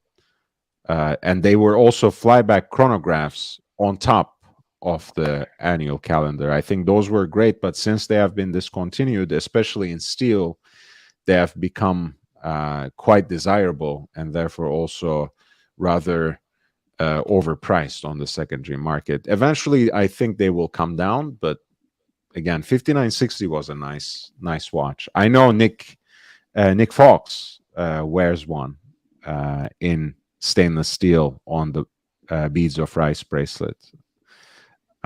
It's a nice watch. I mean, Patek again has so many classic models. Has also produced some modern classics, but I feel it's been a steep decline since 2009. I don't think it's a coincidence that starting in the second decade of the new century, they have started doing different kinds of things, and it coincides with the whole Patek Philippe seal issue, the fact that they moved away from the hallmark of Geneva, started chasing their own shadow, being caught up in their own hype, started stamping their watches with their own brand, it's become a different game, and certainly I don't follow. I'm not really a fan of much of anything they were doing in the last 10 years or so.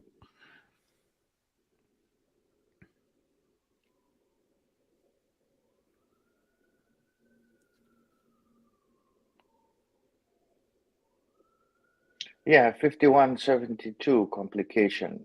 Um, okay, interesting watch, interesting. Nice dial, but you can pay 64,000 pounds, which is what, $70,000 for a watch that that's very little. You can get the world timer, but world timer you pay another 70,000 pounds. My God, I mean, this is like you're going from the fire to the boiling pot, and it keeps on getting worse and worse. So I don't know. I don't know. It's just over the board. Honestly, what I was telling to my audience is if anything good comes out of this hype around the new releases of the new models, is the fact that some of the older models start becoming less desirable, and therefore perhaps come within the reach of people who were a little further away from it. Again, this is in the secondary market. Basically, this is the same value, 5930, the previous model in white gold, rather than the 5935 in steel that they just released. It's 39 millimeters, 39 and a half. In fact, I think more wearable, has the same complications. I think it's a more beautiful and somehow coherent watch from a design standpoint. I would go for something like this every day of the week, and the new one won't be available. This is plenty on the secondary market, and the prices will continue to fall. So you will be getting, as one should, one for a discount rather than buying new and living the retail luxury experience. This is the 5930G, the world time with the flyback chronograph in white gold.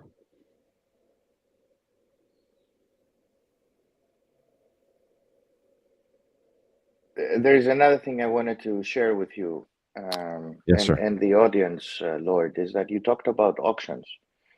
So there is another big, how shall I say it?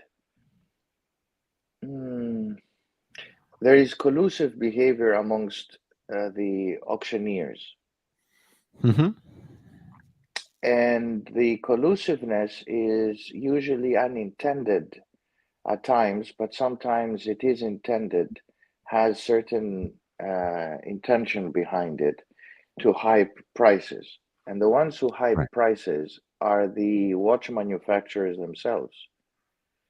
Patek for long has bought its own watches. Yeah. You do know this. Professor, we have highlighted this time and again, but my coverage of the auctions, if anything, shies away from focusing on hype watches and hype brands. I don't Yes, know if you yeah, were of course. I don't know if you were watching earlier. We were mostly looking at watches that were listed, from $2,000 to $4,000, 4 to 6, Yeah. 6 to 8, and there was no Patek among them.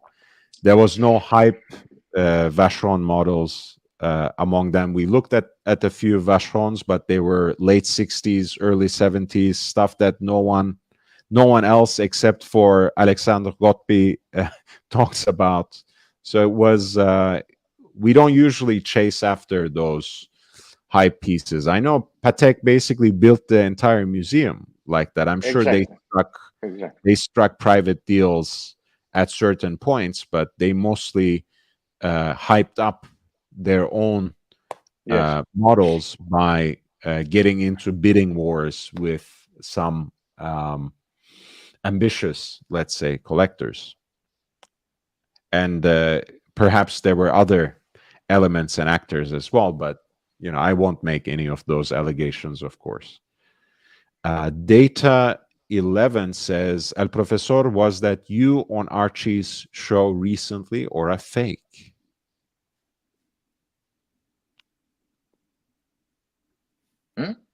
What was that?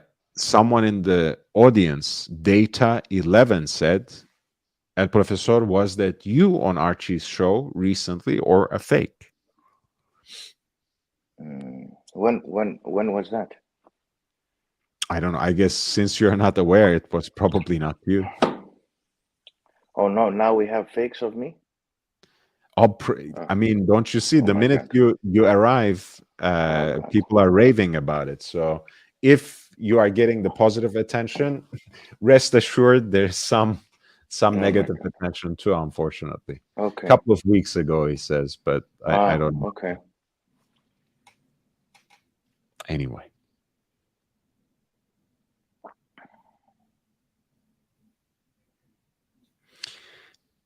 Yeah. Yeah. I mean, I do intentionally, of course, I look at pieces that are very rare and that are very desirable. And some of those are extremely overpriced, at times overhyped. And at times the kinds of pieces precisely that will strike a bidding war, spark a bidding war between the museum of that particular brand. And it's not only Patek now that does that, even Zenith does that nowadays. So it's everyone's game now. But I try to shy away from those, even as, of course, I still highlight some interesting examples from a historical standpoint, from a horological standpoint. But my coverage of auctions are broad. I always warn the audience to make sure not to think that every result that comes out of the auction, whether positive or negative, somehow defines the entire market on that particular model, much less the entire market of watches. But thanks for that caveat as well. Data 11 says, it sounded exactly like you. I felt like you didn't like the way they were talking to you, though. Well, I mean, if you jumped on the panel a couple of weeks ago, I don't know. I stopped watching those shows, so I don't know what he's talking about positively, but it's completely all right.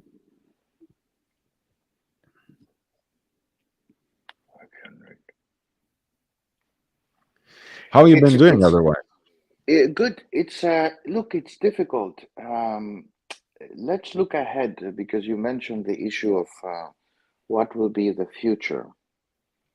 And the future, I think they will have to think about the new generation, and they will have to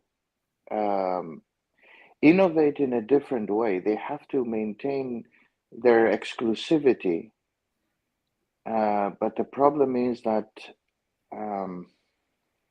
they're all confused. They're all stuck in this AP producing the same one watch, Patek one watch. They're becoming a one watch company, Lord. And I think that's the problem. And Rolex is very much a one watch company. The only thing that they do is that they appeal to the wider public, and even themselves are slowly moving into this exclusivity. But their challenge is a different one. For Rolex, the challenge is that they will continue to appeal for those who haven't bought a watch, and it's the brand of recognition. So you need to, like the iPhone, you need to have an iPhone to appear, that you have bought the right item, and you have the consumption capacity, the purchasing capacity to buy it. So it is a different approach, Rolex, the branding of Rolex. Having said that, however, Rolex has a challenge, which is that um, they're producing the same theme over and over again. Hmm. I don't know if I'm clearly stating my thoughts. Well, I mean, in a way, um, Rolex has enough icons for 3, 4 brands combined together, but you can always say that at the end of the day, they do have a single watch, and that's called Oyster Perpetual, right? Oyster case, self-winding movement, and basically everything else is a modulation of that. Of course, you have other kinds of Yeah, complications in Sky Dweller and Yachtmaster 2.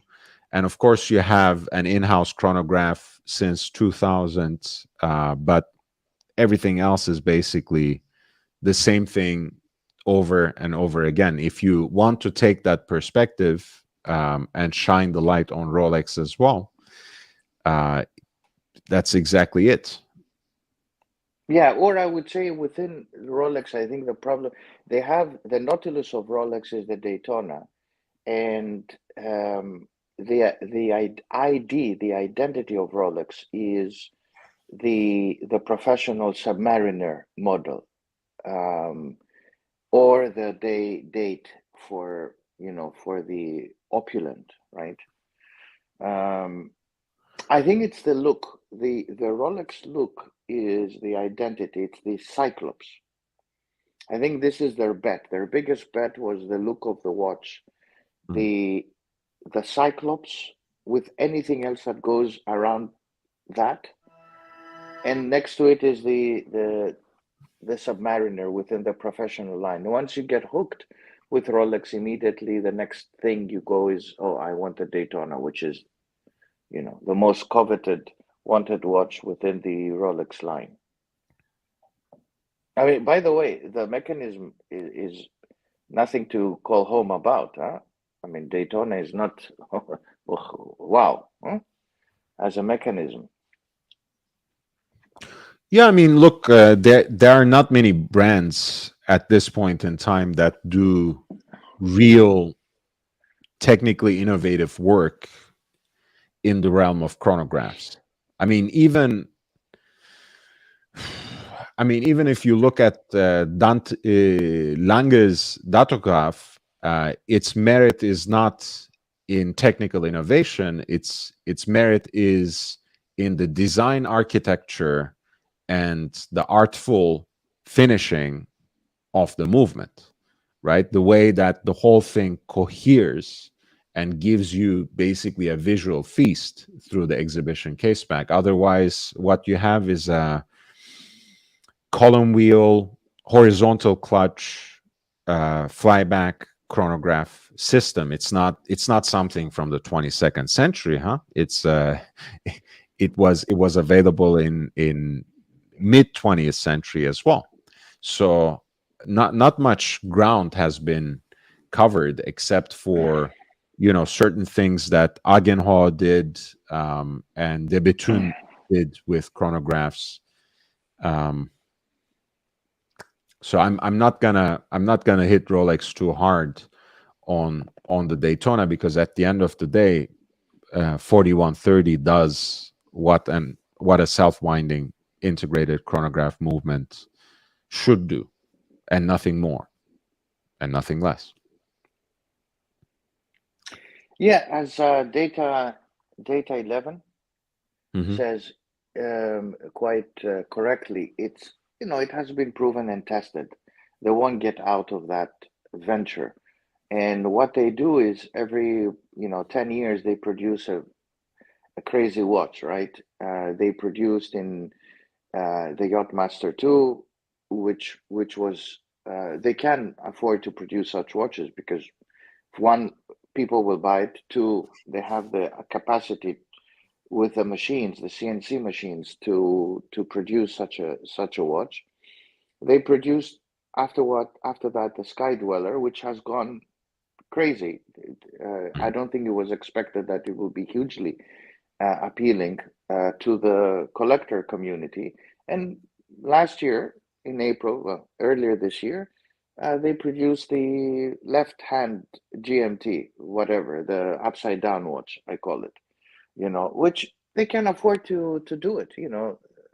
They are the most important watchmaker, and once every few years they produce the crazy watch, and people buy it. The upside down watch is an interesting take on things. They can afford to do it; they'll do it. By the way, it has nothing to do with the CEO being a lefty, so they produced this watch. I mean, this is a complete nonsense. This rumor that because he signs with his left, Rolex wanted to do a gift. People are stupid, how they come up with these excuses or rumors they produce. The watch, by the way, has taken far longer to produce than while he has been a CEO. So, but it's like the letter, people say anything. Yeah, I mean, but they people like making up this sort of stories, and it adds to the mythology around it. But unlike Patek, which actually foregrounds the 5373P as a lefty watch, Rolex has not included any reference in relation to 126720 VTNR as a watch for the left-handed. It was just a marketing gimmick for them, and they've used it to the full extent. And it was still, with all these complaints that we lodged against it, it was still the best. I mean, in the sense, most successful release of the last period. No. It is. What people sometimes don't understand is, let me go back to the point of data 11, is that Rolex has made the production of the same watch into a manufacturing art form. They produce a Submariner, they just change the bezel, they make it green, market goes crazy. They put a black one, market goes crazy. Put a blue one, market goes crazy. Dial is the same. Bezel, different color. Okay? They'd add a little bit of gold to it, market goes crazy. Same with GMT. GMT is black, change the bezel. Okay? Oh my God, it's Pepsi. And then it's Coke. Then it's 7-Up. No, it's Sprite. Then it's, Fanta. Starbucks and all this nonsense that the market. Well, what Rolex about has Pepsi? Pepsi. Pepsi. Pepsi. Yes, Pepsi is great. Is great. So they come up with all these things, but they have mastered the art form of horizontal and vertical production. So they put a Jubilee, market goes crazy. They say, oh my God, this is even better clasp. Oh yes. Okay, it hasn't been tested, guys. It needs to, we don't know. Okay, they changed the links inside, as they have done with the day date, because they've inserted now the ceramic link that doesn't allow the band to stretch, because you used to have this stretching effect over time for the Jubilee and the day date, the president bracelet. But anything they produce, the market is going to go crazy. They have mastered that. And Patek, kind of tries to do the same. The thing we said before is that when they release a new model, Rolex produces it in precious metal. So if they produce, let's say, let's say a new model, right? They'll go full gold and then two-tone, as they've done with previous models, and then they'll go for steel with the Sky Dweller, the Yachtmaster. This is what they did, right? This one, yeah, they changed the crown to the other side. They changed the day date. Wow, fantastic new watch. Oh, this is crazy, right? Well, I mean, that's hence my term, the Rolexification of Patek, because this is exactly what they will do with the 5811. They came out in white gold first, and eventually it's gonna appear in acier inoxydable. It is going to appear in steel. It is going to be a 5811A at some point in time. And it's, again, I think, people like kind of repeating this stupid idea that, Rolex is trying to be like Patek. It's quite the other way around, if you ask me. I think Rolex is completely living rent free in Patek's head. Every decision they take on from a marketing angle, from the perspective of their new releases, it seems like something Rolex would do. Um, and it doesn't surprise me because it's Patek that tries to be like Rolex rather than the other way around.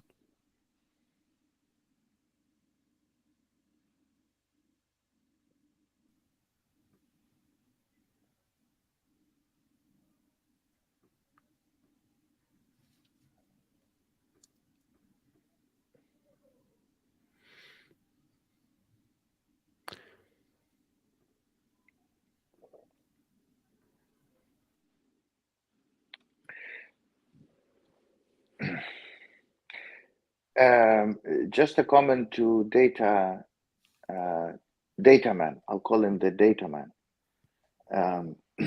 or Data 11. The issue here is that I do believe that Rolex is unique in its branding, but everybody else is following, and all of them are trying to play on this idea of exclusivity and waiting lists and lack of supply. Audemars is doing it, Patek is doing it, the overseas with Vacheron, and they all love it. Whether they're doing it intentionally or unintentionally, it depends on the brand. We can analyze that. But they're all creating this hype, and they love what is happening in the gray market. Officially, they won't say it, but informally, they love what is happening to this gray market and the hypeness around all the models, because one hyped Nautilus is bringing in customers to buy all the other pieces that are sitting there collecting dust, right? By the way, I completely agree with Fries, and that was basically the source, the origin of my earlier rant, right? I share this sentiment. I share this principle. Patek has to remain true to its subtle, under the radar image, which I think it has lost already in the It last has lost. year, It has lost, guys. and not venture into loudness. I think Patek, No.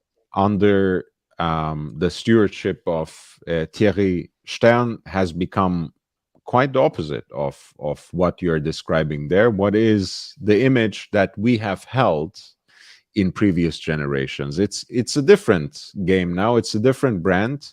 Perhaps we are the ones who are being left behind. Perhaps we are the ones who can't quite wrap our heads around it, can't quite catch up with it. But I think the next decade will be different. And if Patek continues in this direction, I think eventually it won't be great for them, because I also agree with what Data said. Because Patek can never have the kind of hype that Rolex has, since Rolex is accessible. Rolex can sustain that hype because it makes 1 million pieces every year.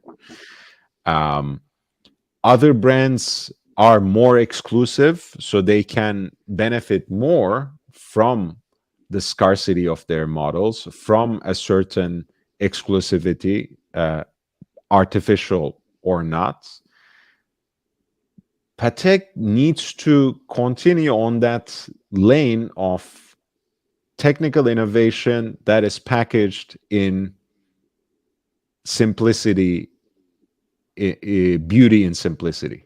That has been Patek's brand since 1930s, 1940s. And that is actually the Stern signature that was put on Patek. But So that's gone. Yeah, That's gone. it's That's been, finished. yeah. So I think there are brands now that do that much better than Patek, and at various different price segments. There are brands that play the exclusivity game better than Patek does. Whether that's a good thing or not, I'm not sure. And I have specifically Audemars Piguet in mind when it comes to that. When it comes to playing Patek's game of innovation in different price segments, I have in mind anywhere from A. Lange und Söhne to Laurent Ferrier to Chapek to even Habring 2. You know that you can dip into different parts of the price points and find something that brings new designs into the table, that brings bespoke watchmaking to the table, that brings technical innovation to the table. You can talk about Anderson Genève. You can talk about so many other brands and so many other manufacturers. So Patek has to tread its own lane and not to get confused by going in this downward spiral of contemporaneity and hype. But maybe, like the professor said, it's too late. It's happened already, and we are just treading water or blowing hot air. Yeah, let me say something that I think I think Patek has left. They're in a different planet. First of all, the Nautilus, all of these Nautilus you see, none of us can get them unless you go and rack up a bill of $1 million at Patek, right? There is an secret figure that I can mention. Not secret, but there is you will not walk into a Patek and ask them, I want to get a Nautilus. 59.90. They'll tell you, get out, just go leave. You can get a Calatrava in a year. We'll put you on the list and you can get it. And then we'll talk about some other watches. And then once you rack up, a serious bill, you will get it. The Nautilus is really, and the Aquanaut is made predominantly for those who are big spenders, and it's mainly for the Asians.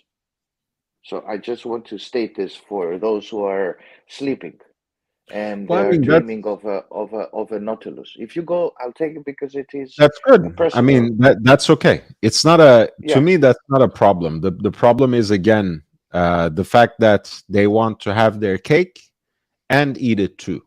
Right? If yeah, you want to produce something exclusive and play that game, at least be transparent about it. At least be open about it. At least yeah, they cannot say it. They inform your cannot. customers about it. You walk into a boutique, go to a Patek Philippe. I've been to all of them. Okay, and you will see the shop floor. I mean, the boutique floor is usually, depending on the seasonality, half of them are from Asia. Whether it's mainland China or Hong Kong, I don't care. But There's they're no one. usually There's no one at all actually in the Rodeo Drive boutique, because there's only a single pocket watch on display at all times. Everyone else comes through the back door to get delivery of their watches. So there's yeah. no one on the shop floor. There are no watches that they're even exhibiting. It's just a storefront at this point. Yeah. They No, might I'm as well referring serve to, sandwiches out of it. yeah.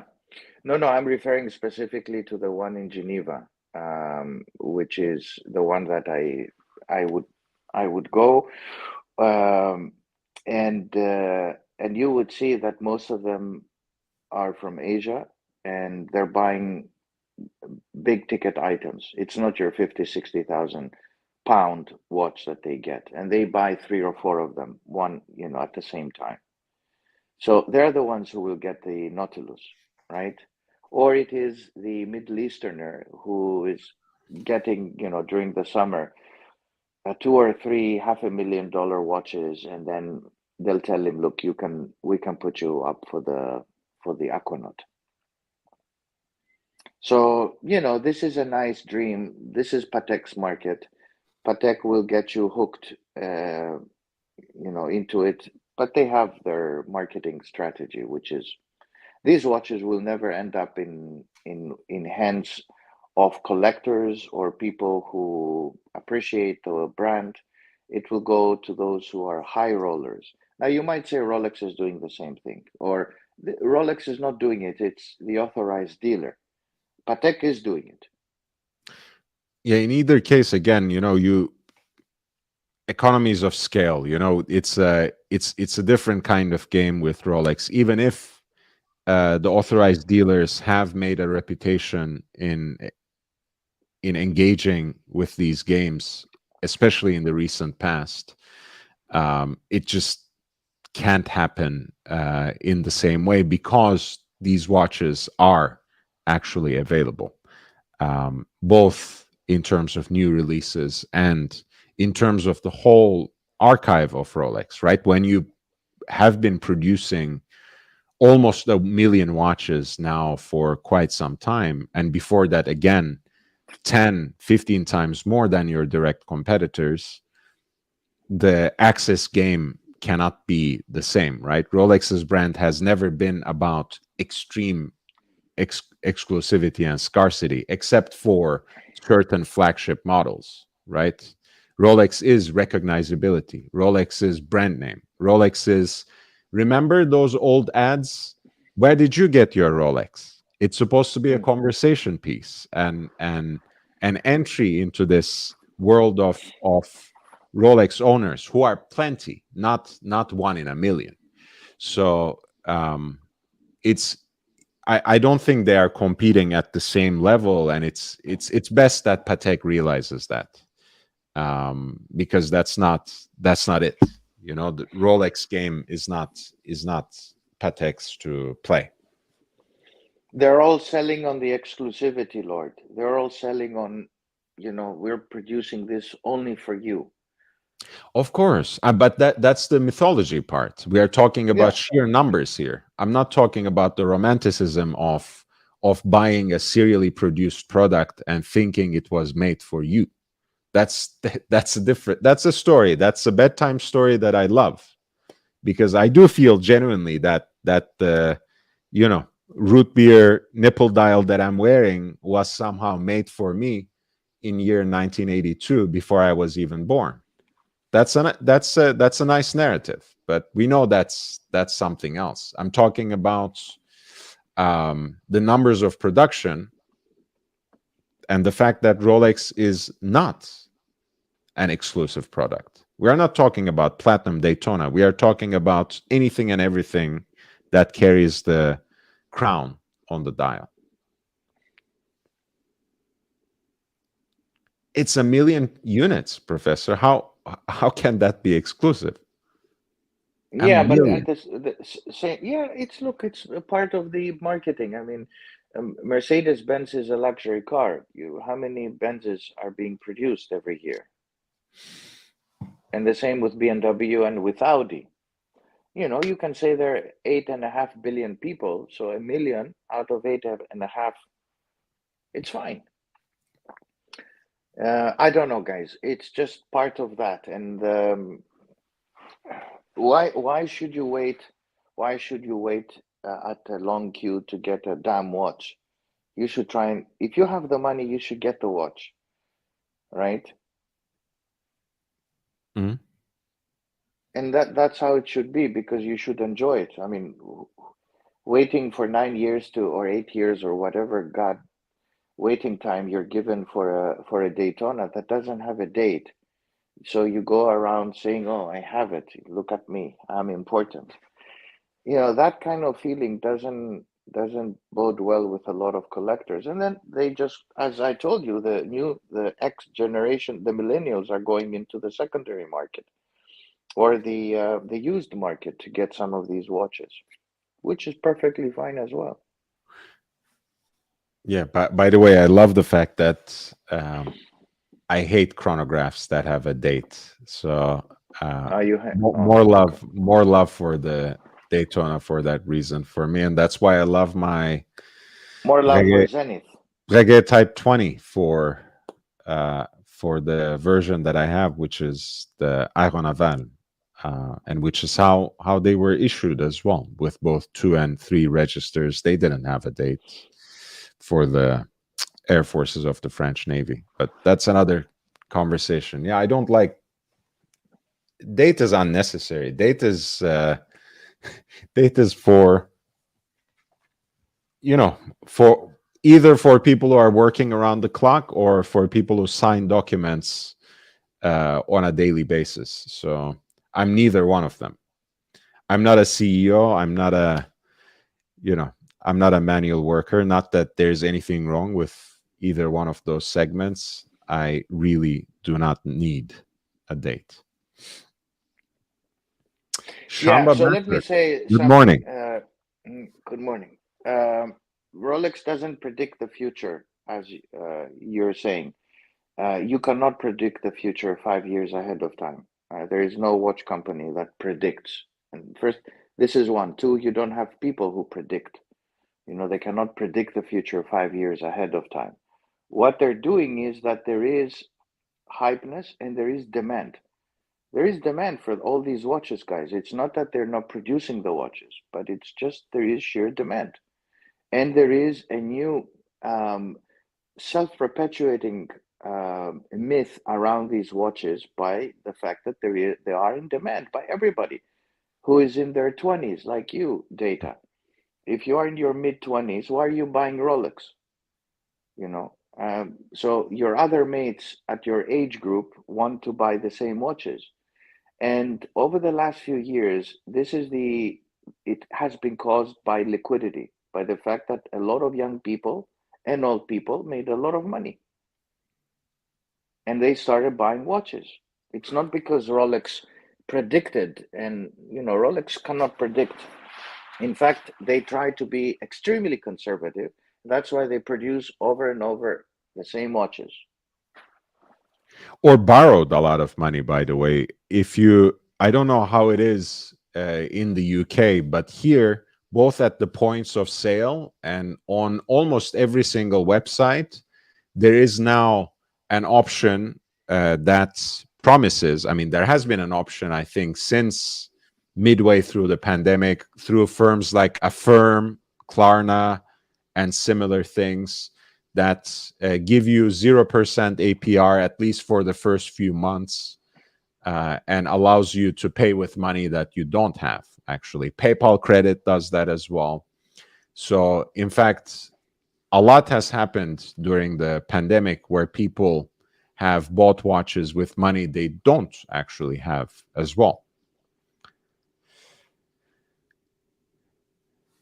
So Shamba says, I guess you're wrapping up now. Yeah, soon.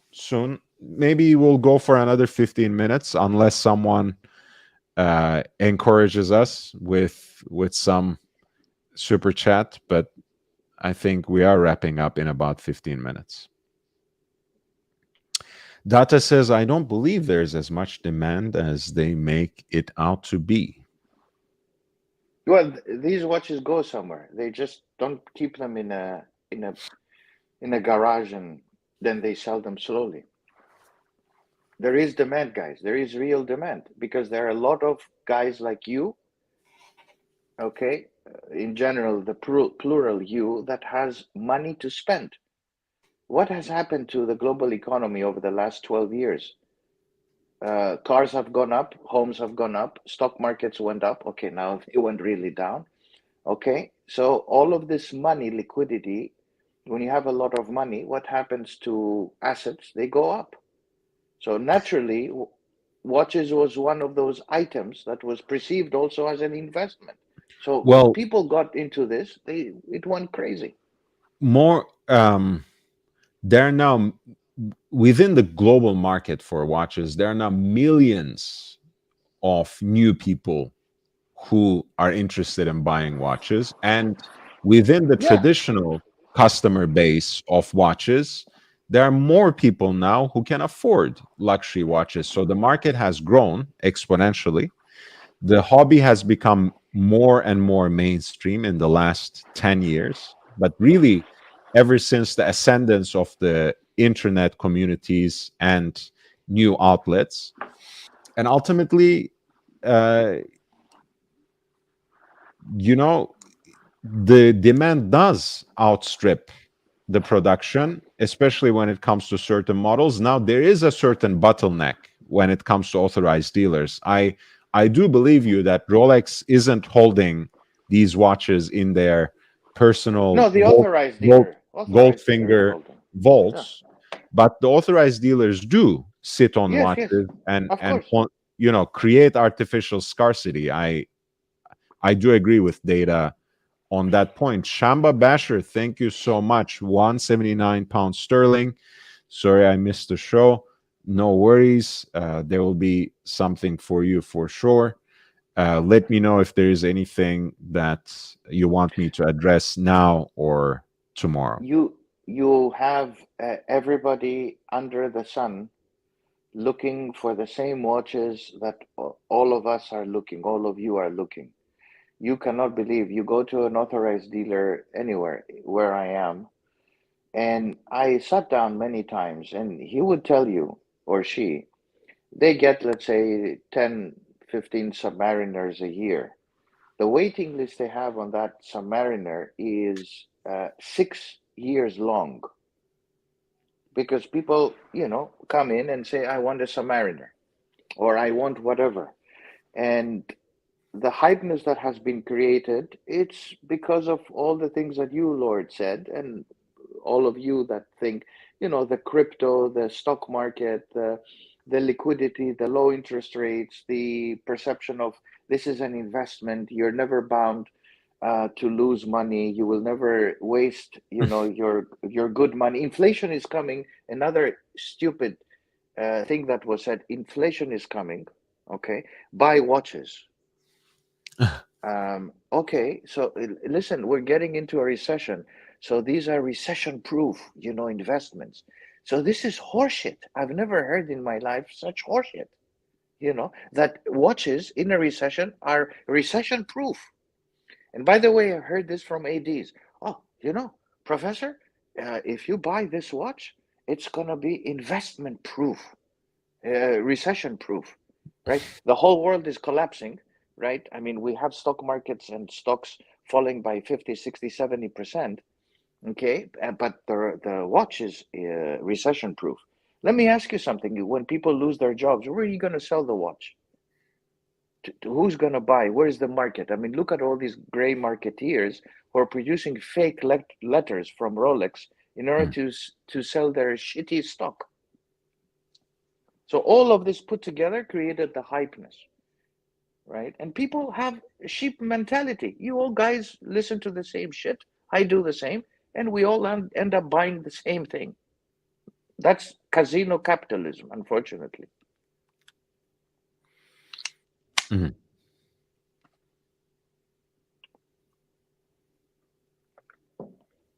Sorry, you got me going. No, no, it's quite all right, Professor. Bruce G says the demand is purely to the fact that they sell over retail in the gray markets. It's a bubble, as you see, Bruce, and it basically already burst, but we are walking over the abyss. It will catch up to all these gray market profiteers. Nobody really cares about the watches except for a few. I agree. He is absolutely right. Nobody really cares about the watches. Well, very few care about the watches. A lot of people buy it thinking this money I'm putting on this watch is safe. It's safe. And there is some truth to it, yes. If you buy it at retail, right, you're okay. But if you buy it at a gray market price, you have to wait. We said it before, Lord. It's like buying a stock and that stock falls, right? Yeah, but I mean, look, with stocks you can generate different kinds of value, and people do reconfigure their portfolios. What's going on? People reconfigure their portfolios all the time, except for people who are either semi-professional or professional flippers.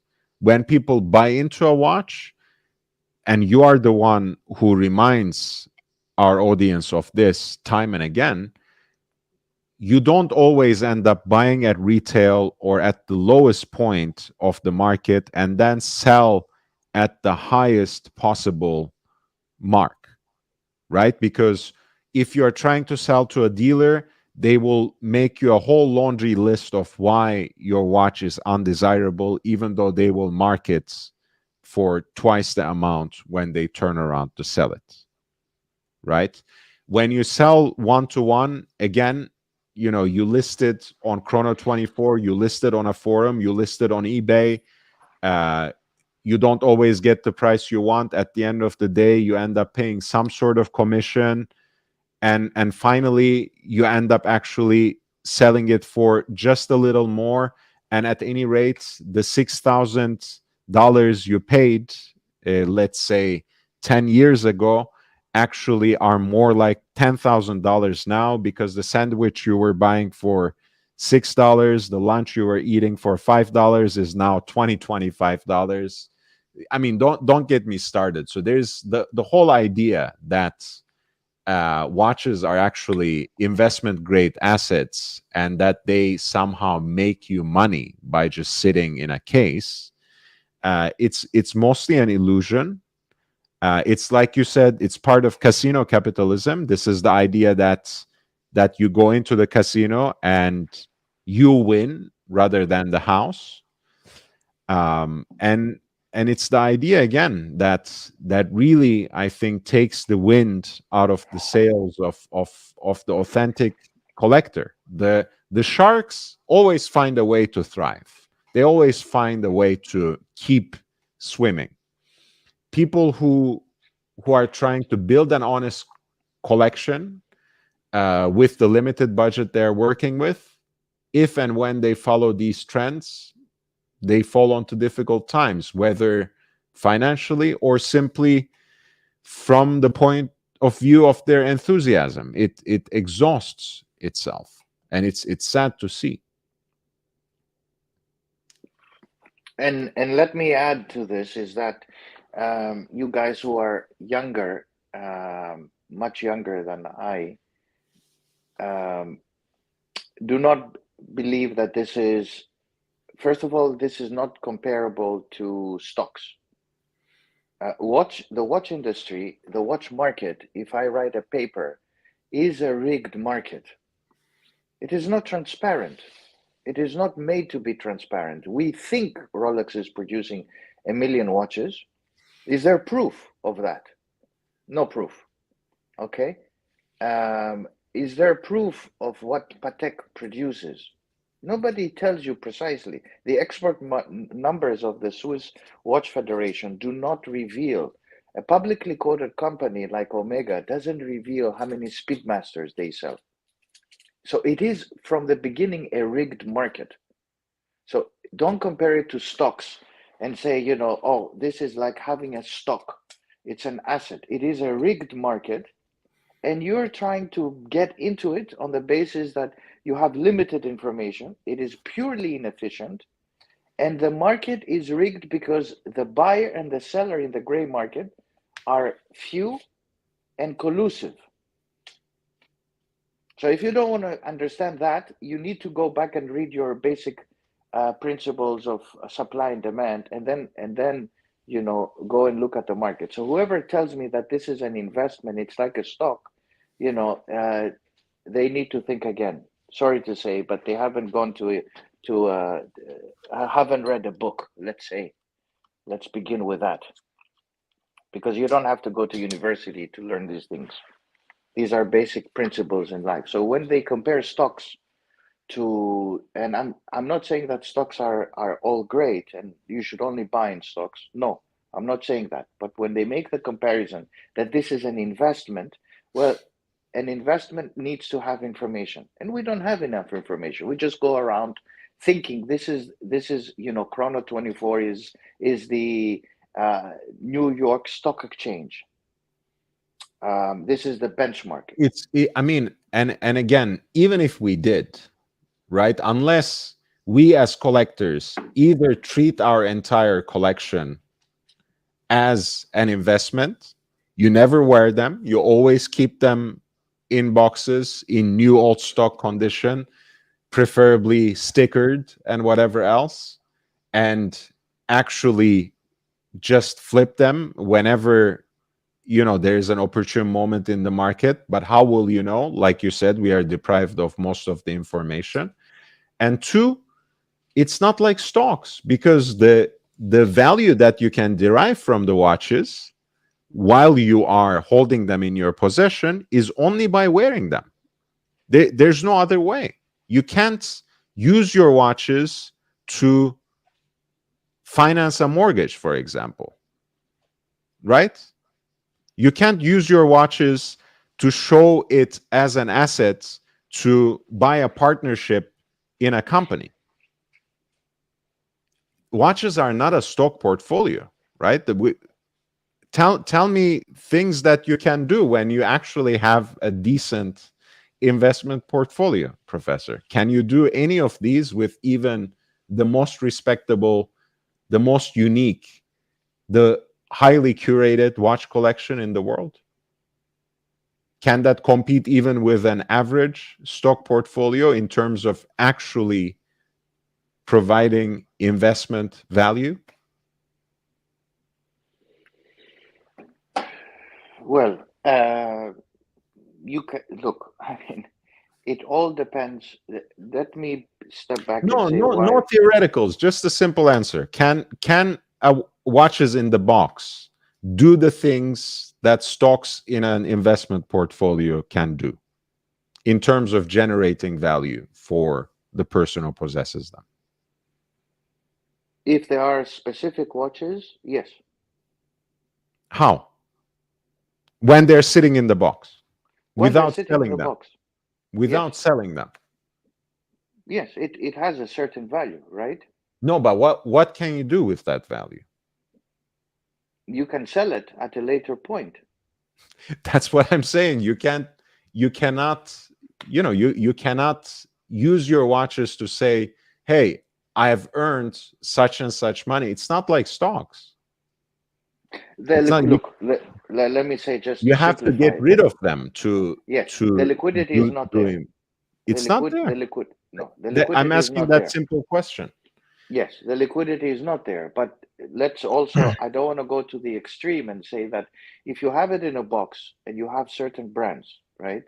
If you let's assume you go for the Patek, okay? Because we are watch aficionados or collectors, or we appreciate the beauty of the watch. Certain people see it differently, and they say it's an investment. Now, if you have a collection of 5711s, Mhm. from starting the 1970s all the way till today, and you have also the green one and the Tiffany one, that is an investment.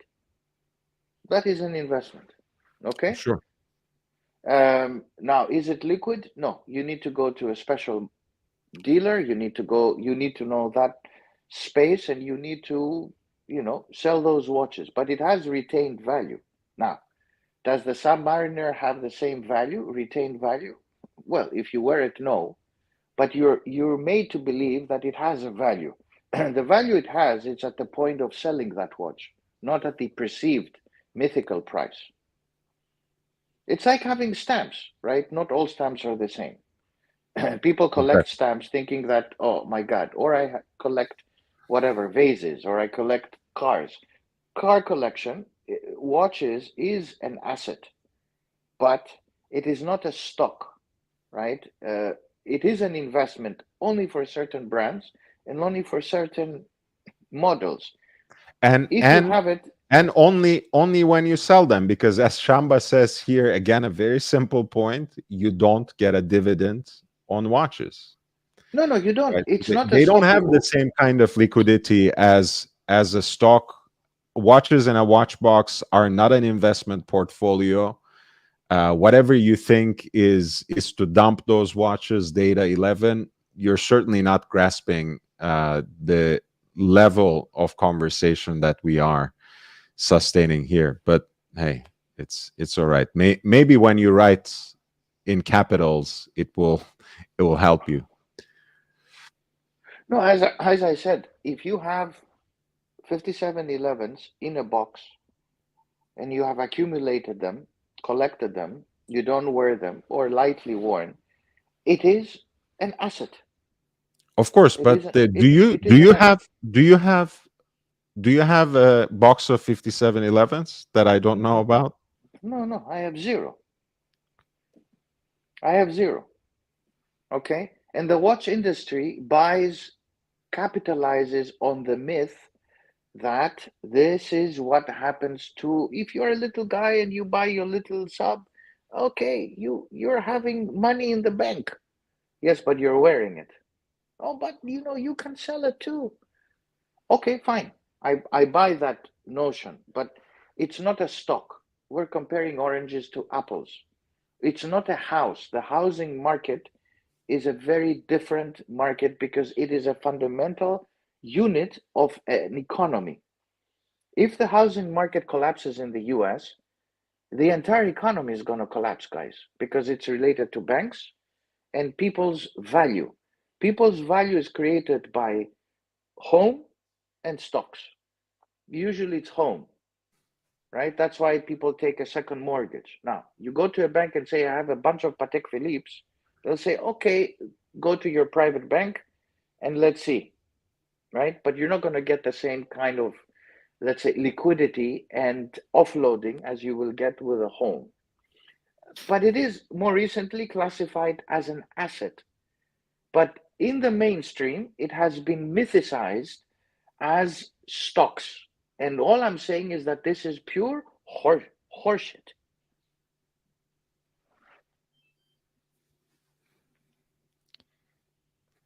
Hey, um, I think that's a great point to end. I was going to end about 5 minutes ago, but I didn't want to interrupt you, Professor. I know you have to go on and profess and write, and I know that you're busy and your day is just starting.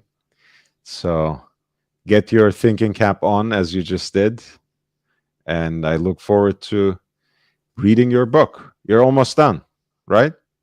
Oh, I got back yesterday comments from my editor. Oh my God, I feel And stupid now. Back again to another the stupidity. another review. No data, actually. We were just discussing this point even before you arrived. But again, if it makes you feel better that you're a center of attention, by all means, feel free to assert that and affirm that with a super chat next time. And I'm sure I will see you tomorrow because you will be watching. Take care, everyone. Jamie, it's nice to see you at the last minute. Shamba, thank you for the Yeah, super Shamba. chat. Bezos, thank you for the super chat. And everyone, thank you for your presence and support. Bruce G, thank you for being part of the conversation. Fries, of course, reporting from Central Europe. Thank you for being with us. Take care, everyone. Big Meech. I'll see you all tomorrow. Until then, adieu. Let's keep talking watches. Take care, guys.